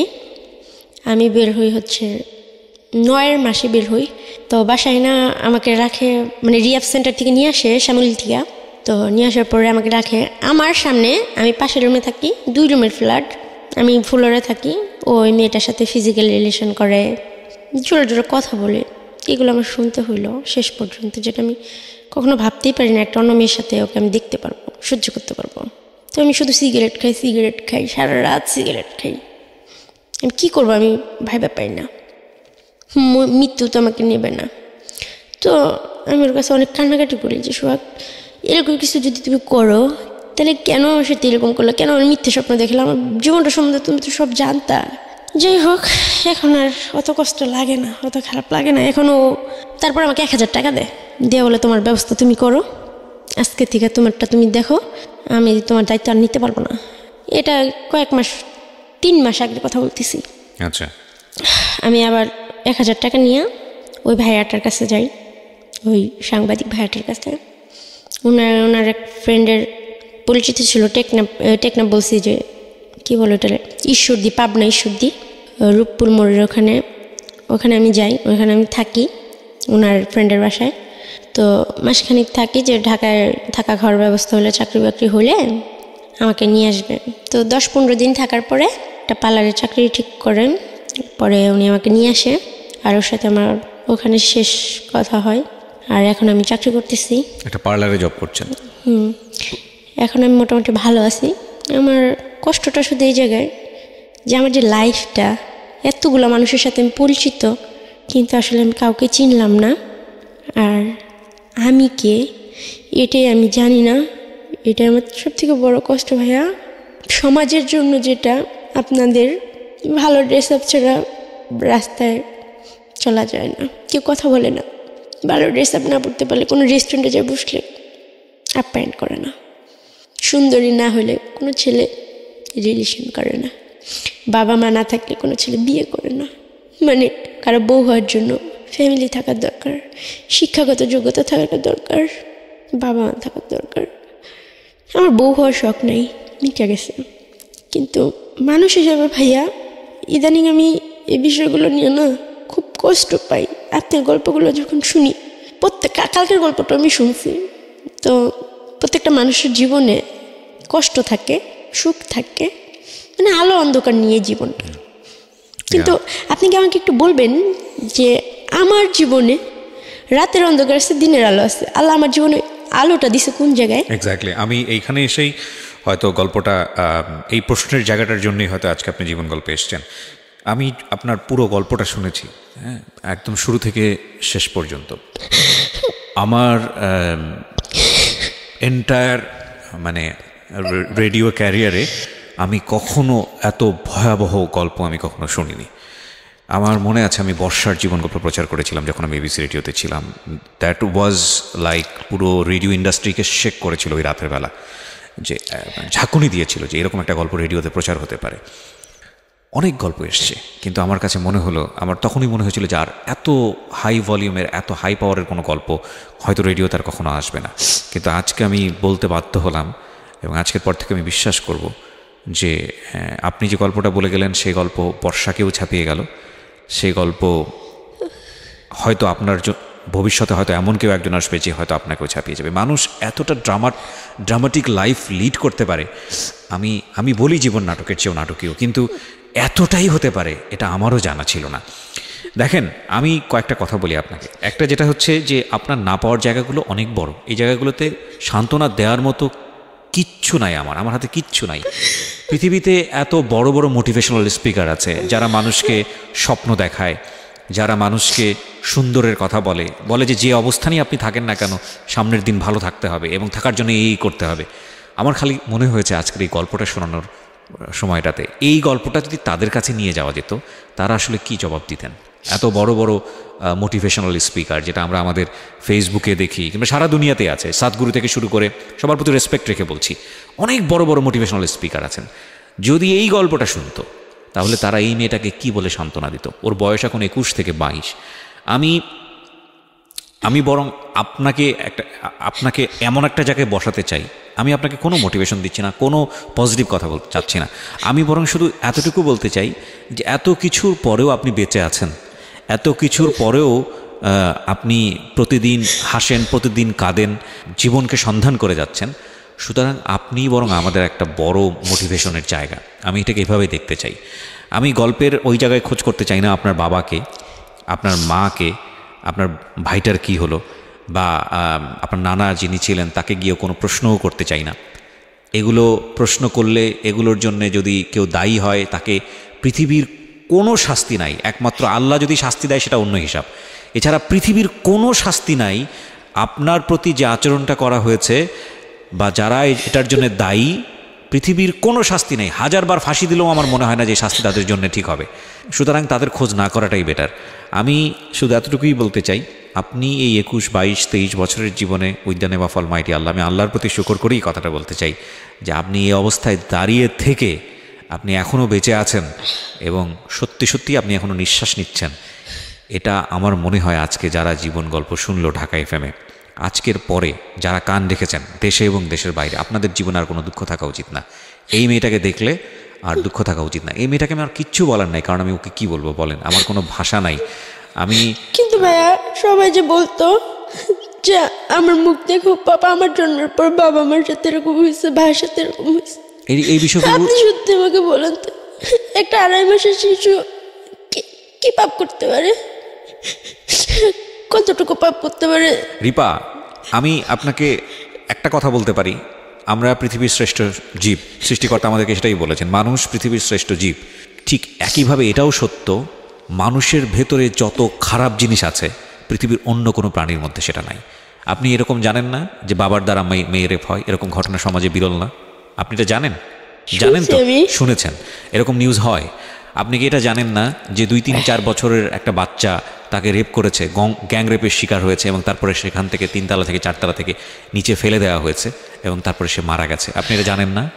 জানি ভাইয়া। তাকে মেরে বিছানার নিচে লুকিয়ে রাখা হয়েছে, খাটের নিচে লুকিয়ে রাখা হয়েছে, পরে পুলিশ গিয়ে সে লাশ উদ্ধার করেছে। এটা জানেন না? জানেন তো। এই মানুষের দ্বারা এটা সম্ভব, এই মানুষের দ্বারাই সম্ভব। বিজ্ঞান হয়তো বলবে সে বিকৃত মস্তিষ্ক, বিজ্ঞান হয়তো বা বলবে যে সে মানসিকভাবে সে ভারসাম্য অবস্থায় ছিল না, কিন্তু এই মানুষ এই ধরনের কাজগুলো করে, সে যে অবস্থায় থাকুক না কেন। আচ্ছা, মানুষের মনে না হয় দয়া থাকে না ভাইয়া? মানে আমি আজকে বললাম, মনে হয় যে আমার বুকটা অনেক হালকা হয়েছে, যে আমার কথাগুলো এত ধৈর্য ধরা কেউ শুনলো, ভাবি কাউকে বলতে পারলাম। কিন্তু আমি মাঝে মাঝে খুব নামাজ পড়ি, আল্লাহর কাছে তাহাজ্জুদ নামাজ পড়ি, আমি করি। আমি এখনও বলি যে আমি জানি না আসলে আমার বাবা মাকে, আর আমি মনে করি যে আমার বাবা মা কখনোই খারাপ হইতে পারে না, কেননা এখনও আমি আল্লাহর পথে থাকার চেষ্টা করি, সৎ পথে থাকার চেষ্টা করি। আর আমি যদি একটা খারাপ মানুষের সন্তান হইতাম তাহলে অবশ্যই তার কিছু বৈশিষ্ট্য আমার ভিতরে থাকতো। আমি মনে করি মানুষ হিসেবে আমার মনটা যথেষ্ট ভালো, আমি কখনো কারো ক্ষতি চাই নাই, আজও চাই না, আমার শত্রুরও চাই না। আল্লাহকে বলি যে তারা যেখানে থাকুক ভালো থাকুক, আর কোনো বাবা মা যেন, অন্তত কোনো মা যেন সন্তানকে এইভাবে যেন একা ছেলে না দেয়। দরকার হলে তারা যেন বিষ খাওয়া মায়েরা তারপর অন্যজনের সাথে বিয়ে করে, কিন্তু এইভাবে বাবা মার কাছে, আত্মীয় স্বজনের কাছে ফেলে রেখা সন্তানের জীবনটা যেন নষ্ট না করে। এটা আপনার মেসেজ। কিন্তু জি, আল্লাহর কেন আমার প্রতি একটু দয়া হয় না ভাই বলবেন? সে তো অনেক মহান, দয়ার সাগর, অনেক কথা শুনি তার সম্বন্ধে। আমি তো জানা মতো ভাইয়া যাই না, শুনি না, কখনো কারো 10 টাকা চুরিও করিনি। এখনও অনেকেই যায় যে আমি ভালো জামা পরতে পারি না, কোথাও যাইতে পারি না, আল্লাহর প্রতি কোনো অভিযোগ করি না, কিন্তু আল্লাহ কেন আমার প্রতি একটু দয়া করে না? আমি আপনাকে এই প্রশ্নের উত্তর দিচ্ছি। আপনি খুব গুরুত্বপূর্ণ একটা প্রশ্ন করেছেন। আমি আমার ব্যক্তিগত জায়গা থেকে বলি, হ্যাঁ, মানে বিষয়টা হচ্ছে এরকম যে সৃষ্টিকর্তা নিশ্চয়ই আপনাকে ভালোবাসেন, হ্যাঁ, আপনার হয়তো না পাওয়া আছে, আপনার হয়তো কষ্ট আছে এবং আপনার অনেক অভিযোগ আছে। সেই অভিযোগগুলো প্রত্যেক মানুষের জীবনেই কম বেশি আছে। আপনি এর চেয়েও খারাপ অবস্থায় থাকতে পারতেন না? আপনি এখন যে অবস্থায় আছেন, ধরেন আপনি জানি আমার চাইতে অনেক বেশি খারাপ অবস্থায়, বা আরও 10 জন মানুষ যে অবস্থায় আছে তার চেয়েও অনেক বেশি খারাপ অবস্থায় আছেন, কিন্তু এর থেকেও তো আপনি আপনার জায়গা থেকে বলেন, এর থেকেও তো আপনি ভয়ঙ্কর রকমের একটা খারাপ অবস্থায় থাকতে পারতেন না? ভাইয়া, রাস্তায় আমি একদিন একটা ভিক্ষুক দেখছি, বুঝছেন, 2টা পা নাই।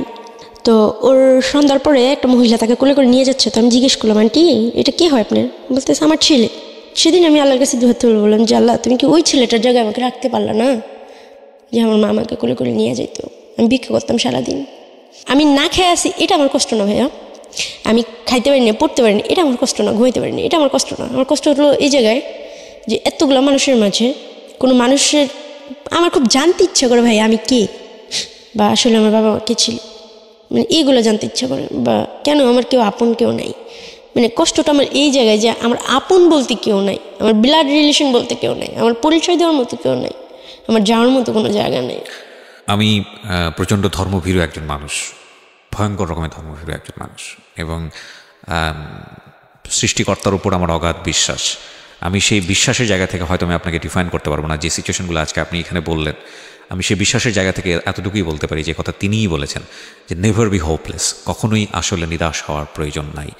আপনার 22 বছরের জীবন, আপনি যেই ঘটনার মধ্য দিয়ে গেছেন, সেখানে আপনাকে অবশ্যই মানে কোনো কথা বলে সান্ত্বনা দেবার মতো, কোনো কিছু বলার মতো আমার কাছে কোনো ভাষা নাই।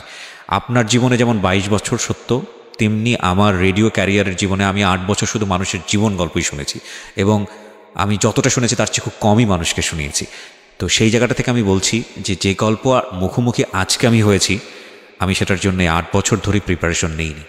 এবং আমি আজকে, টু বি অনেস্ট, আমি কখনো চিন্তাও করতে পারিনি, আপনি যেভাবে এসেছিলেন স্টুডিওতে, আপনার হাসি মুখ দেখে আমার কখনো মনেও হয়নি যে স্টেজে বসার পরে এইরকম একটা গল্প আপনার কাছ থেকে। আমি জানতাম যে একটা খুব ভয়ানক গল্প আজকে আমি উপস্থাপন করতে যাচ্ছি, কিন্তু আমি অনেককেই হারিয়ে ফেলেছি। আমার কথা বলার জায়গাটা যারা আজকে শুনছেন, যারা আমাকে নিয়মিত শোনেন, তারা জানেন যে আসলে আমি এতটা কনফিডেন্টলেস কখনোই থাকি না, কিন্তু আপনার গল্প শোনার পরে আমি পুরোপুরি কনফিডেন্টলেস। এবং সেই জায়গা থেকে আমার কাছে কোনো উত্তর নেই, কারণ যেই জায়গাটিতে আপনি আঘাতপ্রাপ্ত সেটা মন। এই মনের রকমের জায়গায় আসলে মোটিভেশন দেওয়ার মতো অবস্থা আমার নাই পুরো গল্পটা শুনে। কিন্তু আমি আপনাকে বলতে চাই, 22 বছরের আপনার অপ্রাপ্তির জায়গাটা যতটা বেশি বড়, আপনাকে যদি আল্লাহ 22 বছর, বাকি 22 বছর বাঁচায়, এবং সেই 22 বছরে আপনার জীবনে হয়তো তিনি এমন কিছু দিবেন যে এই 22 বছর আপনি পুরোপুরি ভুলে যাবেন, এতটুকু আশা রাখার জন্যে আমি আপনাকে অনুরোধ করতে পারি। আমি জানি আপনি সেটা রাখবেন এই কারণ আপনি দেখেন, আপনি অ্যাসাইলামে ছিলেন প্রায় 12 বছরের মতো। অ্যাসাইলাম তো বলবো না, আসলে এতিমখানায় ছিলেন আপনি হচ্ছে প্রায় 12 বছরের মতো। ওই জায়গায় আপনার একটা সুন্দর জীবন হয়ে যেতে পারতো। আপনাকে বহুবার অফার করা হয়েছে আপনাকে ধর্মান্তরিত করার জন্যে, বহুবার আপনাকে বলা হয়েছে যে আপনি একটা সুন্দর জীবন পাবেন, কিন্তু আপনি সেটা করেননি। এবং সেটা আপনার দ্বারা করলে খুব বেশি অবাক হওয়ার মতো সুযোগ ছিল না, এই কারণে যে মাত্র 6 বছর বয়সে আপনি এতিমখানা চলে গেছেন। ওই সময় আপনি ধর্মকর্ম কী বোঝেন? সুতরাং ভিন্ন একটা সংস্কৃতিতে গিয়ে আপনি হয়তো এরকম করলেও করতে পারতেন, বাট আপনি করেননি। সুতরাং সৃষ্টিকর্তার প্রতি আপনার যে ডেডিকেশন, আপনার যে রেসপেক্ট, সেটা এখনও আছে বলেই আপনি এখনও ফাইট করে যাচ্ছেন। এবং আপনি যে দিন শেষে একটা কথা বললেন যে আপনি ভালো আছেন, হ্যাঁ, আপনি ভালো আছেনের জায়গাটায় আপনি অনেক বেশি শক্তিশালী, নইলে আপনি 22 বছর পর্যন্ত, এতদিন পর্যন্ত আপনি টিকে থাকতে পারতেন না। আমি আরেকটা কথা আপনাকে বলি, সেটা হচ্ছে কোনো মানুষকে ছোট করে না। আমি যদি রেডিওতে অ্যানাউন্স করি কালকে অন্তত 100 জন লোক দাঁড়াবে যে আপনার ভাই হতে চাই, কালকে অন্তত 200 লোক আমার সাথে যোগাযোগ করবে যে আপনাকে যারা বিয়ে করতে চায়, কালকে অন্তত এরকম 100 থেকে 150 জন মানুষ দাঁড়াবে যারা আপনার বাবা মা হতে চায়। বাট পৃথিবীর কেউ আপনাকে কখনোই গ্যারান্টি দিতে পারবে না যে এই ইমোশনটা আপনার আমৃত্যু, আপনি একেবারে মৃত্যু পর্যন্ত তারা আপনার সামনে এভাবে থাকবে। যেহেতু গ্যারান্টি দিতে পারবে না, সেহেতু আমি অ্যানাউন্সমেন্টটাও দিব না। কারণ যেই জায়গাটায় আপনি ক্ষতবিক্ষত, সেটা হচ্ছে মানুষের মন।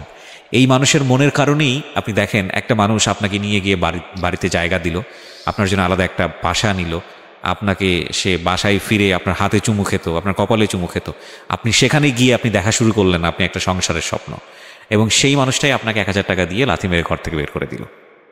সবই কিছুই কিন্তু এই মনের জায়গা, হ্যাঁ। এবং আপনি দেখেন এই মনের কারণেই আপনি যে এত বড় ফাইটটা করে চলেছেন, সেই ফাইটটার জায়গাটা আপনার এখনও অনেক বেশি অপূর্ণ। হ্যাঁ, পরিবার আপনাকে হয়তো কেউ কখনো দিতে পারবে না, আপনার যে সুন্দর একটা স্বপ্নের জায়গায় আপনার জীবনে একটা হাজব্যান্ড আসবে, সেই জায়গাটায় আমি একেবারেই নিরাশ হতে চাই না। আপনার এই পুরো গল্পটা জানার পরে আপনার জীবনে যদি এরকম কেউ একজন আসেন এবং সে যদি আপনার সব কিছু ভুলিয়ে দেন, আপনাকে যদি একটা সুন্দর জীবনের স্বপ্ন দেখান, আমি খুব বেশি অবাক হব না। এরকম মানুষ আসতেই পারেন। সবচেয়ে বড় কথা হচ্ছে যে আল্লাহ নিজেই বলেছেন যে তুমি নিরাশ হইও না, তুমি নিরাশ হইও না। ঠিক আছে, আপনার জীবনে যেই ঘটনাই ঘটেছে না কেন, যাই ঘটেছে, আপনি তো এটা বিশ্বাস করেন। যদি বিশ্বাস না করেন তাহলে বিশ্বাস জায়গাটায় আপনাকে আসতে হবে। আপনার চেয়েও ভয়ঙ্কর ঘটনা হয়তো কারো জীবনে ঘটেছে, আপনি সেটা জানেন না। সেটা তো ভাই আমি এখনো স্বীকার করি যে প্রত্যেকটা মানুষের জন্য ভালো খারাপটা আছে ভাই, কিন্তু আপনার জীবনে যেটা হয়েছে ভালোটা আপনি খুঁজে পাচ্ছেন না। এক্স্যাক্টলি হোয়াট ইজ ভালোটা কই? তো আমার মনে হয় যে এই সার্চ করার জায়গাটা, আমি জানি না প্রিয় শ্রোতা আপনারা কি বলবেন, মানে আমার আসলেই উত্তর দেওয়ার মতো আসলে কিছু নেই। ভিক্ষা করে তার জন্য মা বলে একটা শব্দ আছে। শুধু মার জায়গাটায় আপনি কেন স্টিক হয়ে আছেন?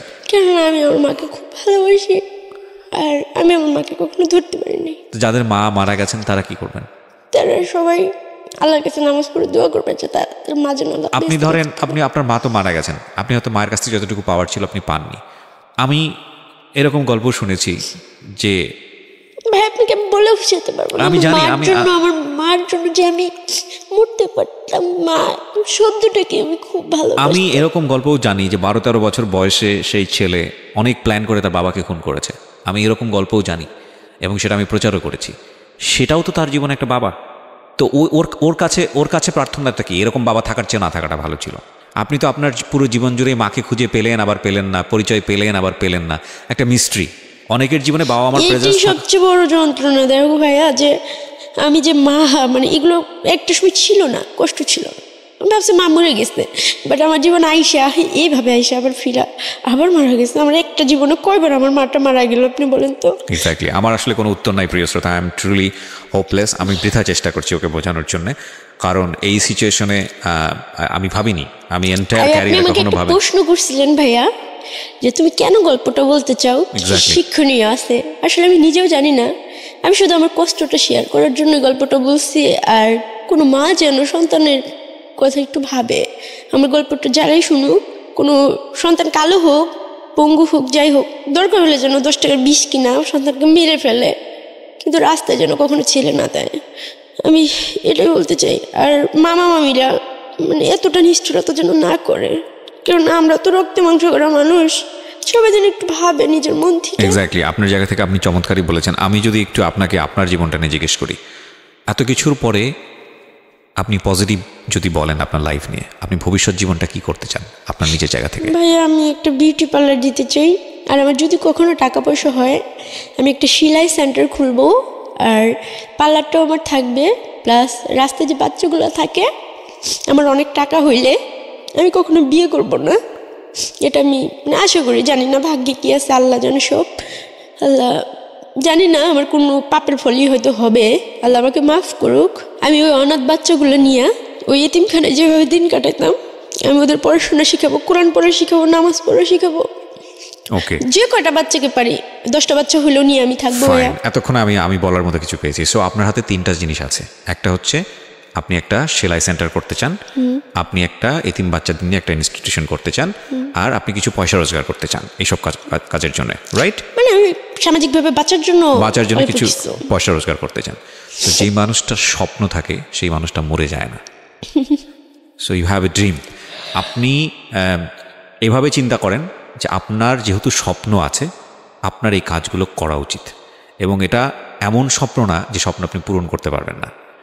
এবং এই যে আপনি যেই দুঃখটা পেয়েছেন, আপনি যদি সত্যি সত্যি একটা এতিমখানা করতে পারেন, তাহলে আপনার মতো বাচ্চারা যারা ওখানে আসবে তাদের দুঃখটা আপনি বুঝতে পারবেন, তাদের তো আপনি মা হতে পারবেন। এইটুকুর জন্যে আপনার বেঁচে থাকা উচিত এবং খুব সুন্দর করে চিন্তা করা উচিত। সো ওটুকু করার পরে আপনি তখন যদি আপনি করতে পারেন, এবং করার জন্যে ইনশাআল্লাহ আমার পক্ষ থেকে দোয়া থাকবে, চেষ্টা থাকবে নিশ্চয়ই, কারণ আপনি মাত্র 22 বছর, আপনার জীবনে এখন অনেক দূর সামনে যাওয়ার আছে। বাট আপনার যে এত সুন্দর একটা স্বপ্ন আছে, এই স্বপ্নটা বাস্তবায়ন করা পর্যন্ত আপনার ফাইট করা উচিত। You are a born fighter. আপনি জন্মগতভাবে একজন যোদ্ধা, এবং আপনি যুদ্ধ করেছেন এমন এমন কঠিন জায়গাতে যেখানে টিকে থাকাই খুব মুশকিল। তো আপনি যুদ্ধ করে যদি এত দূর আসতে পারেন, তাহলে আপনার অবশ্যই একটা এতিমখানা করা উচিত আপনার মতো বাচ্চাদের জন্য। এবং আপনি তাদের কষ্ট যতটা বুঝবেন, আমি কিবরিয়া বা যারা পরিবারে বড় হয়েছে তারা কখনোই ওই কষ্টটা বুঝবে না। সুতরাং আমি চাইবো যে আপনি ধ্যান জ্ঞান সব কিছুই 3টার দিকে দেন, যে আপনাকে কিছু পয়সা রোজগার করতে হবে বৈধ উপায়, এবং আপনি একটা এতিমখানা করতে চান, এবং আপনি পথশিশুদের জন্য কাজ করতে চান, আপনি যেটা বলছিলেন একটু আগে। আমি আজকের অনুষ্ঠানটা প্রিয় শ্রোতা এখানেই শেষ করছি। আমি আবারও বলছি যে আমার আসলে বলার কিছু নেই। আমি শুধু, আপনারা দেখেছেন পুরো অনুষ্ঠানটা আমি শুনেছি, আমি টু শব্দ পর্যন্ত করিনি। আমি আমার এন্টায়ার এই লাইফ স্টোরি বেসড ক্যারিয়ারে this is the first time আমি বলতে বাধ্য হচ্ছি, I don't have any word for her. আমার নাই, কোনো ওয়ার্ড নাই, এবং এইটাই আমার অনেস্ট ওপিনিয়ন, এইটাই আমার ভেতর থেকে যা এসছে ওটাই আমি ওর জন্য বলেছি। ওর সাথে আমার যোগাযোগ থাকবে, এবং কেউ যদি ওর সাথে কোনোভাবেই যোগাযোগ করতে চান ওর স্বপ্ন পূরণের জন্যে, বা ইন আ সেন্স আপনি যদি মনে করেন যে না ওকে, আমরাও যদি মনে করি বা ও যদি মনে করে যে না ওর সঙ্গে কমিউনিকেট করা উচিত, সেক্ষেত্রে আমার ফেসবুকের যে পার্সোনাল আইডিটি আছে সেখানে এসে আপনারা নক দেবেন। Thank you very much. এরকম আর গল্প কখনো শুনতে চাই না তা না, আসলে সৃষ্টিকর্তার কাছে আজকে দোয়া করে আজকের এই অনুষ্ঠানটা শেষ করতে চাই যে আল্লাহ তুমি কাউকে কখনো এইরকম জীবন দিও না। অনেক ভালো থাকুন, শুভরাত্রি।